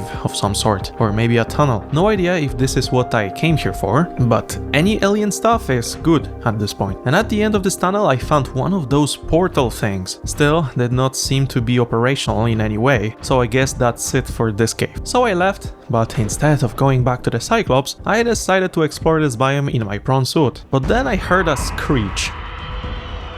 Huh? Hello? Oh my god! Oh my god, I just punched the freak out of him. Okay. Yeah, I will definitely keep to that prawn suit now. I just punched a ghosty leviathan back into its ghosty levia home or something like that. Okay, but now I continued to explore. I needed to find the actual alien base. I noticed some weird drop-off, or maybe a waterfall of some sorts again, and without many thinking, I jumped straight down, and it was quite a journey. And at the bottom, another huge cavern, but this time I actually spotted some weird glowing pillars in the distance, alien enough to investigate. I made my way towards them, and they did seem to lead towards something bigger. So I followed, jumped over ravines and toxic puddles. And here it was, the disease research facility. A huge cube-like base, ruined, stuck on the cavern bed. And the only question going through my mind was, why is this one destroyed? I started making my way towards the structure, occasionally beating up the local fauna. I don't even know why I'm beating him up. And used my rocket jump thingy on the prawn suit to get to the entrance. And here I beat up some more fauna. But more importantly, I was finally in the right place. Inside, I found some ion cubes, and the computer lady told me that this facility has reinforced walls, meant to keep something out or to contain something within. I proceeded further, and sure enough, I had to use a purple key to disable the door barrier, so good thing I took one. And here I found an alien computer with some data, and this one actually seems important. It was a list with species that the aliens were performing tests on, and one was particularly interesting. Something called a Sea Emperor Leviathan that has shown some potential for immunity for Kara, which I can only assume is the name of the sickness. So I guess the aliens were looking for cure then. And yeah, it actually makes sense why this place looks like a literal zoo, with cages and aquariums everywhere. But then I was met with partially collapsed doors. Prawn suit could not fit here, so I had to proceed without it, unfortunately. And here I found a room with a bunch of different samples and stuff, so I scanned whatever I could for the database. But I also had to come back to the prawn for some air from time to time, so I had to be kind of mindful of that. But each time I did come back, I was going deeper and deeper into the ruin, this time grabbing some cubes and reading another alien computer. And this time it was a damage report, and apparently some Leviathan literally rammed itself into this building, and that's why it's in such a sorry state. And while the facility was being evacuated, they killed off all the species held here, which I guess is understandable, since they were literally testing the immunity of different species to this Kara virus here. I proceeded with my exploration, and this time I stumbled into some weird dissection room with a whole bunch of organs and whatnot on display, but they all seemed like they belonged to the same species. I scanned the hanged warper here, and it literally says that this is a self-warping quarantine enforcement unit. So I guess these teleporting guys are literally made by the aliens to enforce a quarantine on this planet? It is all slowly starting to make sense. I swam up to yet another computer, and this was when the computer lady told me that I should get another self-scan. I'm honestly low-key scared. Self-scan complete. Bacterial infection has spread to the skin and pulmonary system. Oh, this is not good. Oh, I'm really unwell, huh? I have the Razor virus, dude. Well, I guess we're entering some late stages of this Kara virus as we speak. Not good. But at least I am slowly starting to understand what's going on. Those precursor aliens were trying to cure this Kara virus, and I guess they brought it and tried to research it here on this planet. That is, until this facility got ravaged by a Leviathan, and I guess that's when it got out, and now the whole planet is infected, including me. I checked out my PDA, and the next alien bus stop is a thermal power facility at a crushing depth of 1,200 meters. So I came back to my prawn suit and made my way out of the research lab towards the Cyclops, then docked the prawn suit and took the steers of the submarine. Now I had to somehow wiggle my way out of this claustrophobic cavern while piloting a huge underwater ship that does not turn very well. But surprisingly, it did not actually take that long, and I was out, finally free. I slowly ascended towards the sun, and I officially survived the second alien facility. Although survive might be a stretch here, I am literally gravely ill, I guess. So I made my way to the base, and when I got there I had to fix up the boat, since its hull really does not take well bumping around the walls of an underwater cave. But while I was fixing it, I got attacked by a stalker. Okay.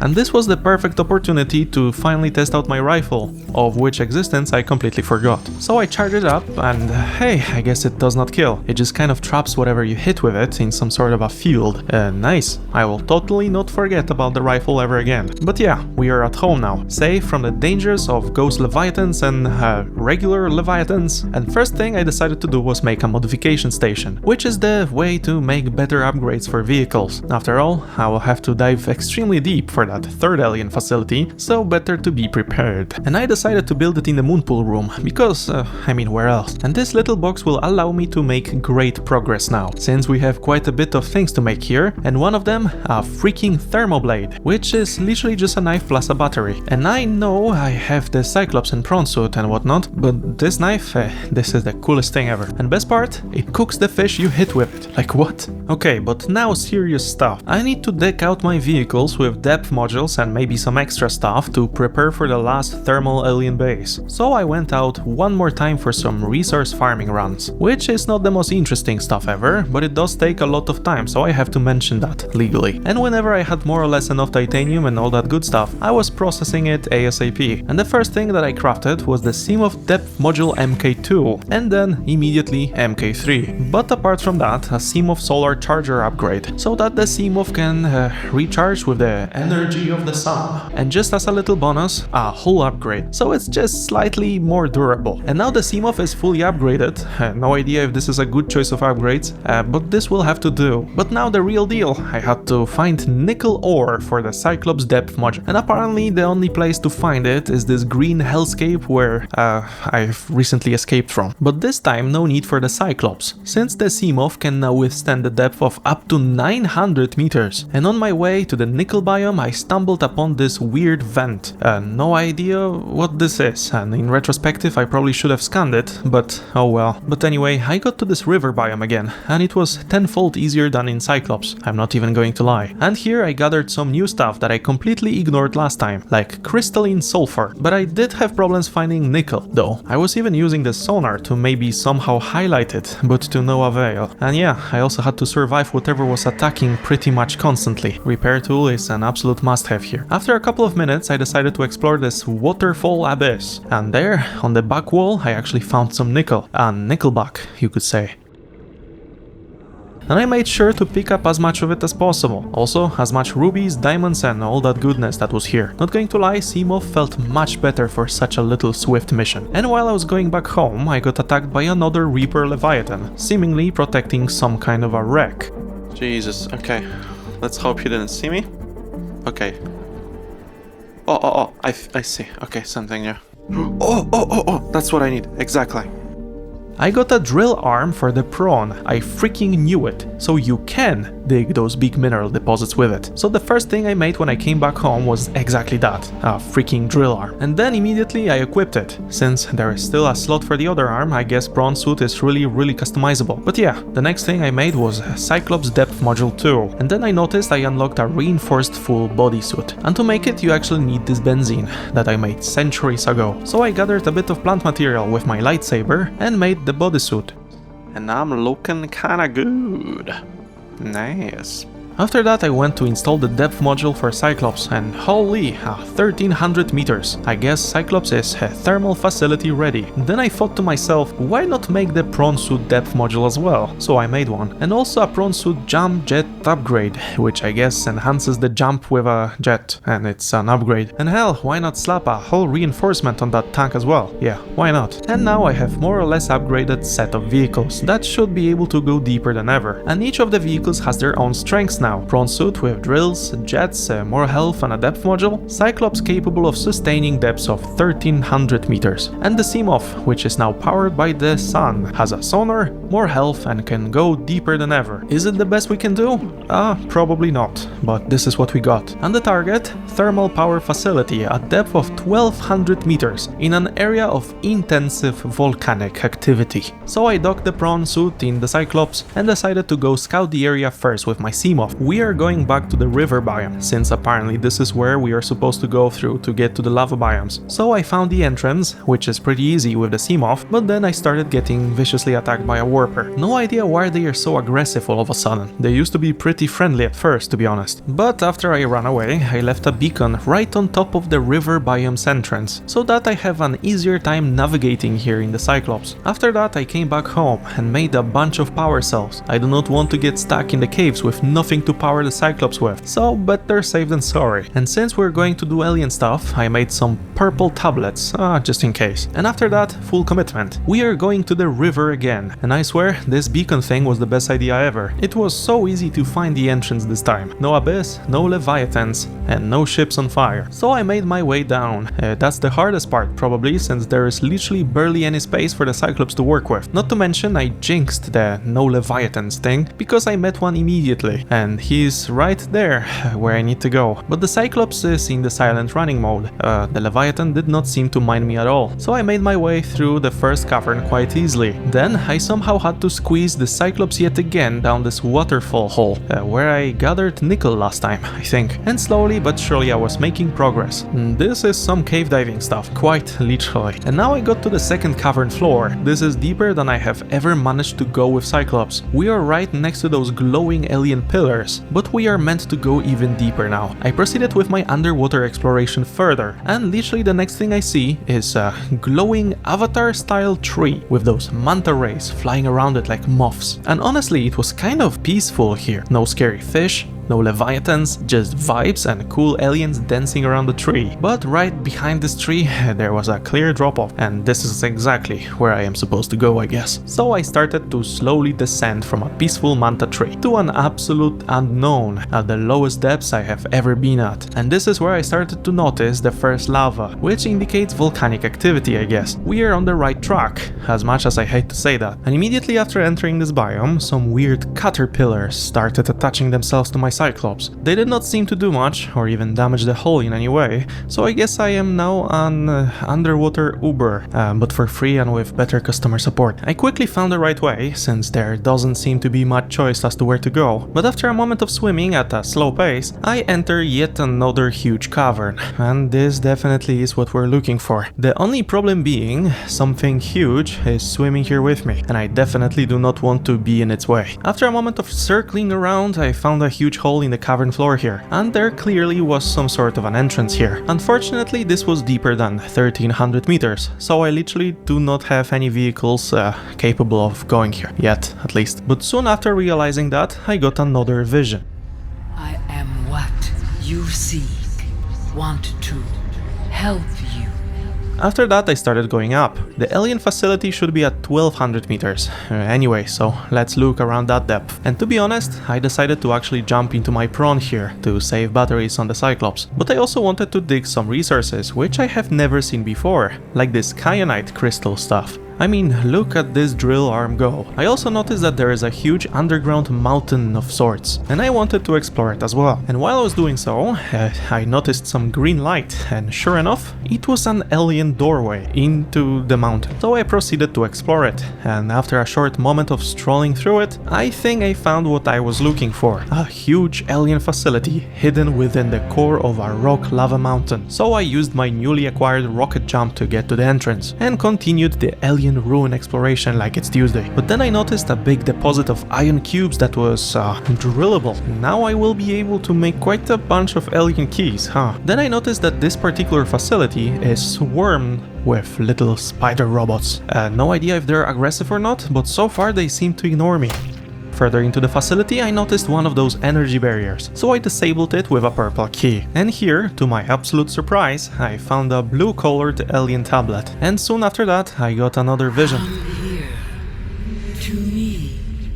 Something, or someone, is calling me more and more clearly. After that, I made my way downwards, even deeper into the ruin, and found another computer with some alien data, featuring some fossil records and geological history notes of this planet. And apparently 1000 years ago there was some mass extinction event. Could this be the moment when coronavirus was released into the wild?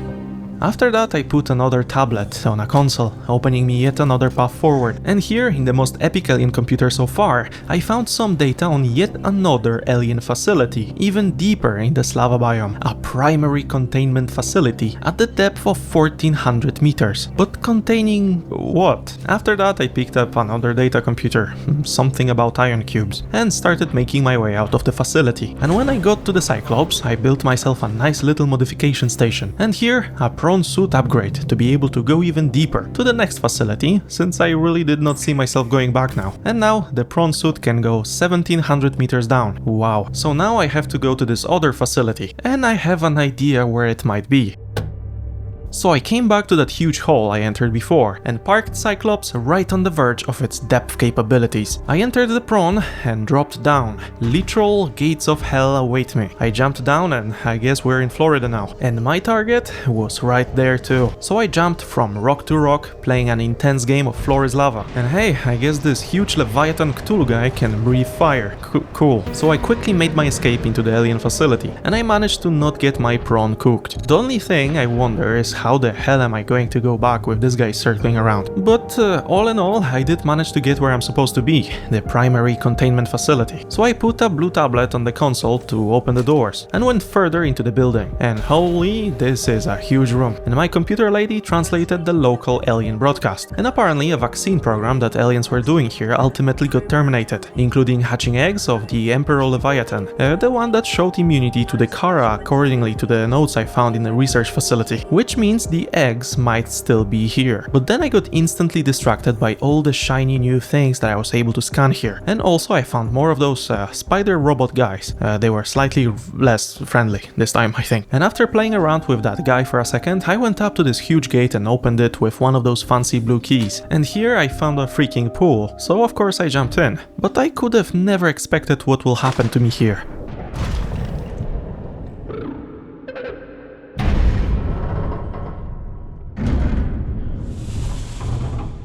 Are you here to play? Others came here once. They built these walls. They played alone. They bored me. Now they're gone.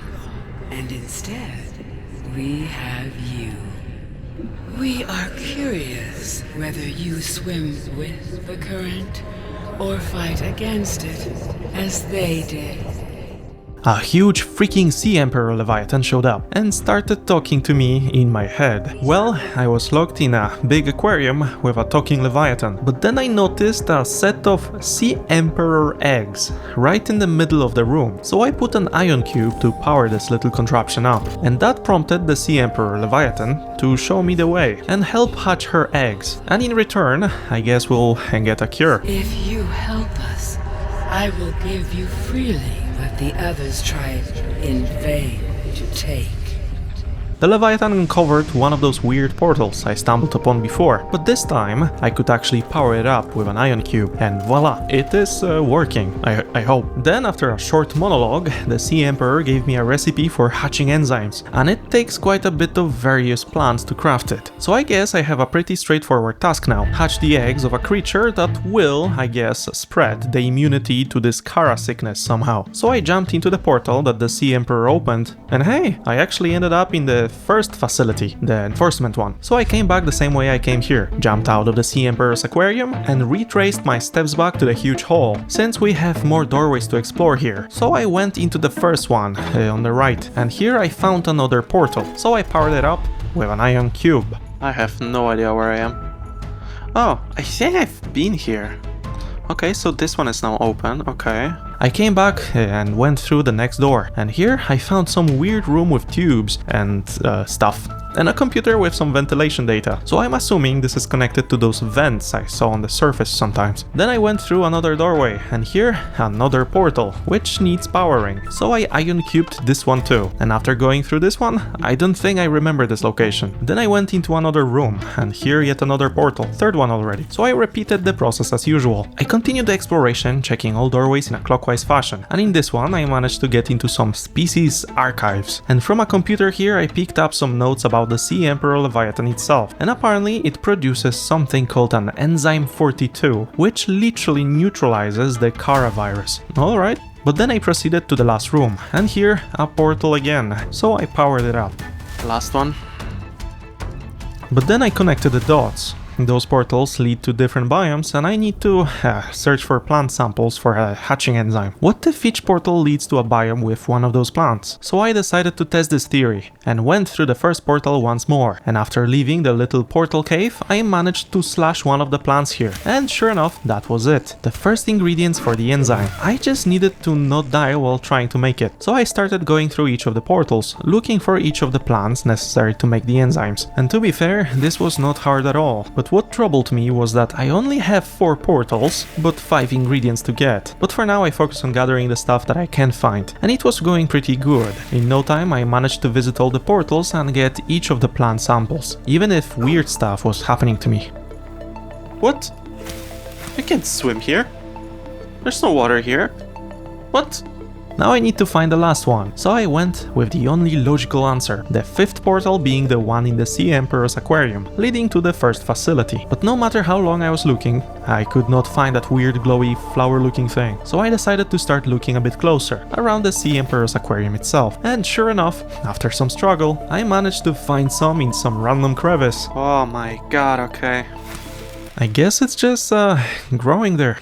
Well, now I have to craft the enzymes. So instead of going back to Cyclops, I decided to use the main teleport here and literally just go straight for my base on a sea glide. And honestly, I respect this little thing. Early game vehicle, but still relevant this far. I managed to get to the base relatively safely. And here I crafted the enzymes. Now I just have to get back to the portal, but this time using the Seamoth so it's faster. I came back to the aquarium and used the hatching enzyme on the eggs apparatus. And now, the young Sea Emperor Leviathans are hatching.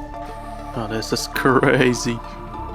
This is actually pretty cool. They're like little turtles. My young are swimming for the shallows. I thank you. Their freedom is my end. What will it be like, I wonder, to go to sleep and never wake up? Perhaps next we meet, I will be an ocean current, carrying seeds to a new land, or a creature so small it sees the gaps between the grains of sand. Farewell, friend. Well, I do not even know what to say here. It's in a way sad, but a happy ending for the Sea Emperor overall. Sleep well. After that I went through the portal, and hey, they are here. And they literally are pooping out the enzyme 42, which of course I promptly touched, which I guess means that I am healed now. I quickly did a little self-scan, and yes, I am fully cured. What an adventure.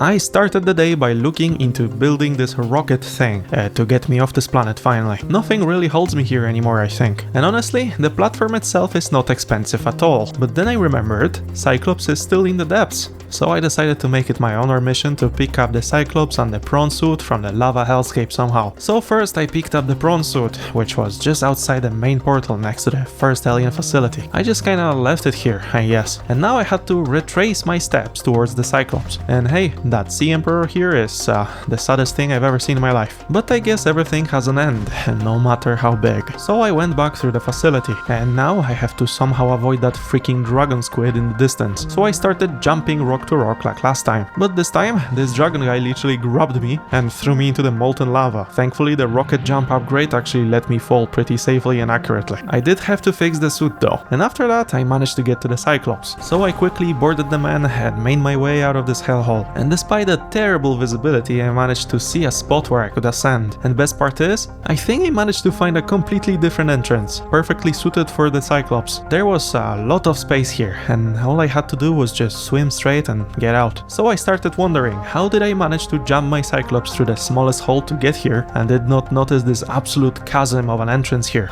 And now the Cyclops and Prawn are officially rescued. We're at the surface. This thing survived literal hell, and it honestly feels almost like a mobile home to me now. From the deepest of depths, straight up. So I made my way to the base. So now Cyclops and Prawn are here. Now I need to pick up the Seamoth. So I basically just did it with a sea glide and brought it home safely and in one piece. The family is reunited. Now I can focus on the rocket. So I made my way to the mobile vehicle bay while having all the ingredients and built it. And holy hell, is it an absolutely massive piece of equipment.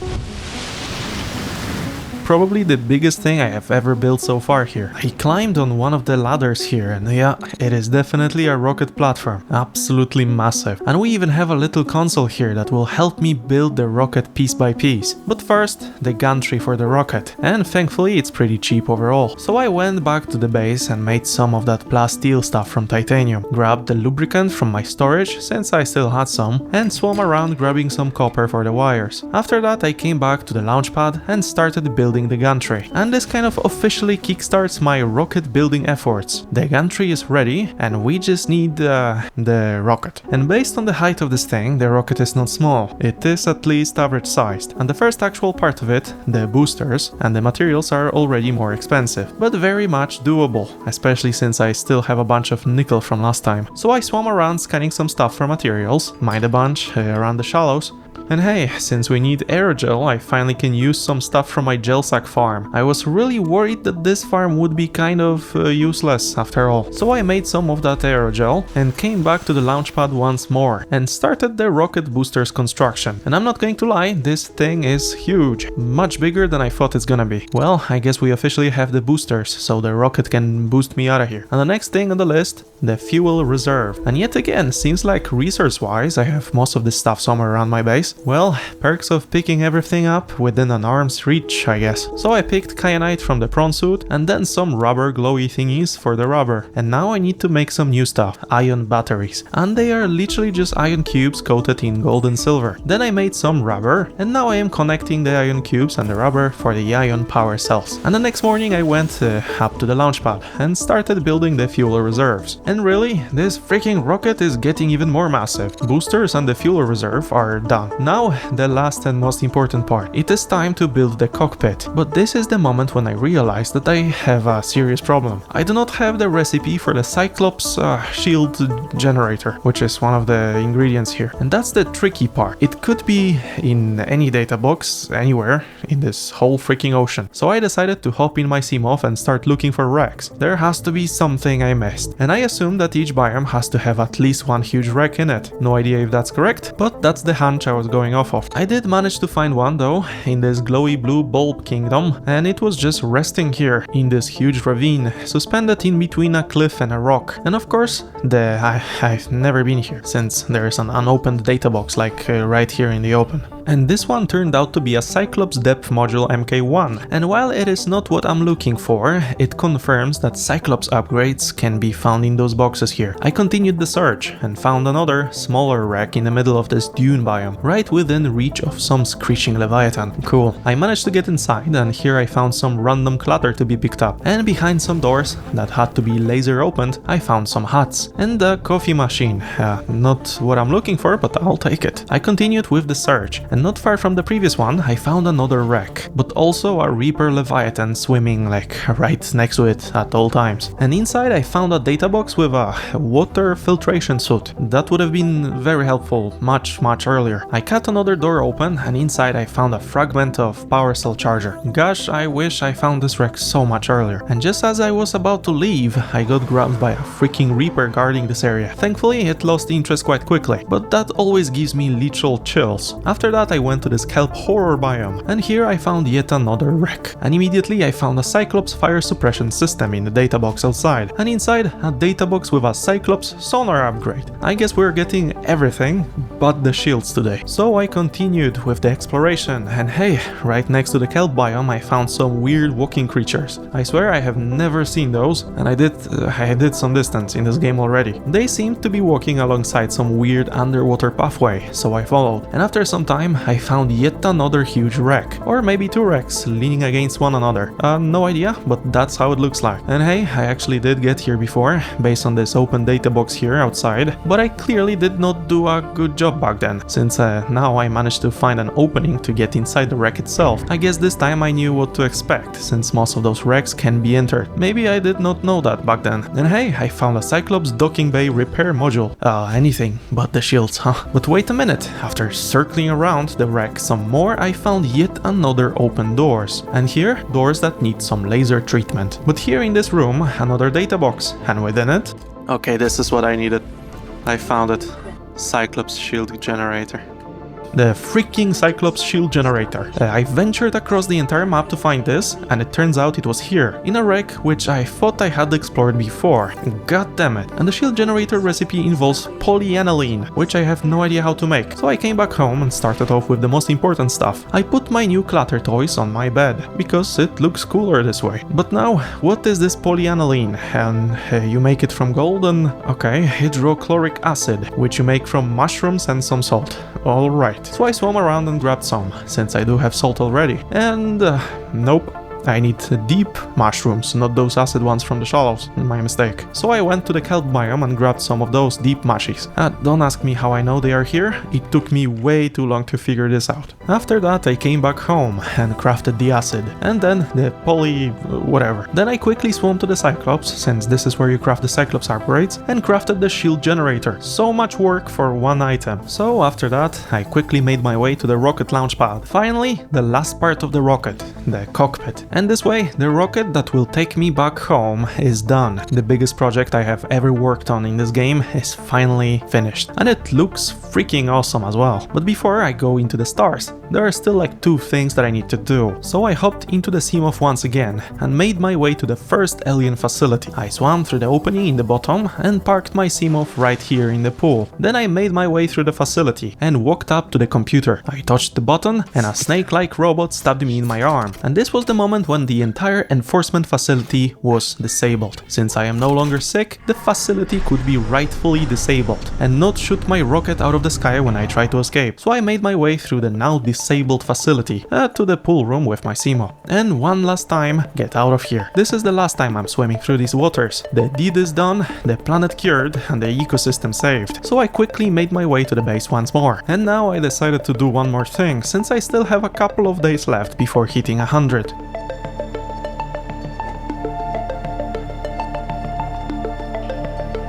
I decided to build up my base, so that when I leave, someone else does not think of me as a space hobo. I wanted to leave a freaking villa here. I started with deleting some of the older things I've built. My base is no longer a tube, so why keep those things here? And after that, I've built another multi-purpose room, because the more space, the better. And you know what? Why not build the biggest room there is, while we're at it, here on the back. Connected to the scanner room, I guess. It looks like it brings much more space than I virtually need, but it would be cool to have. Next morning I built another multi-purpose room where the old tubes rooms used to be, and finished up the large one. And of course, while I was doing all those renovations, I managed to flood my base once again. But after I've dealt with it, I decided that the large room will be an energy generating room. So in the middle of it I built a bioreactor, and you can put some biomaterial here and it converts it into pure electricity. Definitely better than the solar energy, huh? And just as a flex, next to it I built a nuclear reactor, and I assumed you can use those uranite crystals to power it, but this wasn't the case. I actually needed to make reactor rods, and uranite is just one of the ingredients there, I guess. So I made one. Then I put it in the reactor, and god damn, that's a lot of energy. And hey, now I have a whole room to generate pure energy, maybe even a bit too much of it, to be honest. So I decided to build some power cell chargers on the walls, because why not? Days of charging batteries using the prawn are over. After that I built some more lockers for storage in the same room. Then I built some walls and a door to separate the new storage from the reactors. And after that I put a couple of grow beds and stuff as decorations, so the base looks a bit more lively. And apparently some mushrooms will grow here. I had nothing else honestly, so that will have to do. And hey, the new storage room is ready. And I even put an aquarium here with some fish I caught inside, and a little corner for crafting. And all that while right behind those doors to the left, a whole room of toxic radioactive reactors is doing its work. Kinda cool. And the base in general looks quite big now. Maybe nothing super special, but I kind of actually like it. And it's kind of sad that I need to leave it all behind. Well, at least I'm happy with it. I managed to build a more or less self-sustaining base, decorated with all the cool items I found around the world. I have a bunch of cool stuff, like this water purification thing going on, or even a moon pool room, which I still think is one of the most important rooms in the game, to be honest. And the base itself looks kind of cool even from the top view. And none of that would be possible if not for the freaking prawn suit with the mining drill. That thing is a beast with the mining materials and minerals thing. It literally never felt like I'm running out of materials, because the prawn was capable of farming with zero problems. So as a final farewell, I walked around and spruced up the base even more, putting weird things all around the place. I especially loved how those wall planters look like. They give off that corporate office. Who doesn't love that? But now it is time. So I grabbed my first and last coffee from my new coffee machine and swam out, saying goodbye to my new old base. I took the sim off for the last spin to the launch pad, climbed the ladder and changed some colors and names for the Neptune rocket. I tried recreating my channel's colors, so blue and bright orange, but I ended up with a rocket that looks like it was assembled in IKEA, so I leaned into it. I will officially leave this planet on an IKEA rocket. Poetic. And the rocket itself is ready to start. All things are prepared and the cockpit is waiting for me. So I walked on the little elevator here and pressed the button. And I am finally here. I walked up to the doors and entered the rocket. Then I pulled a bunch of levers to put all the systems online, the hydraulics, auxiliary power, comms, and then climbed to the cockpit proper. Here I booted up the primary CPU and put the life support systems online. And after all that, I launched the rocket. 1.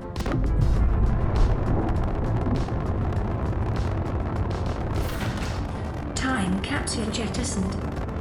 Caution, approaching orbital debris field.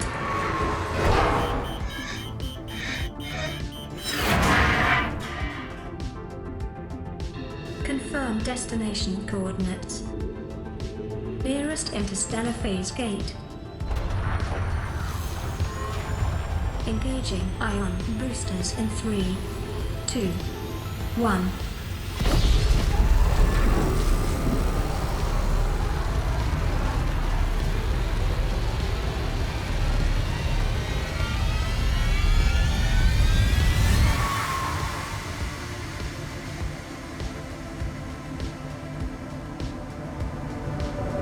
What is a wave without the ocean?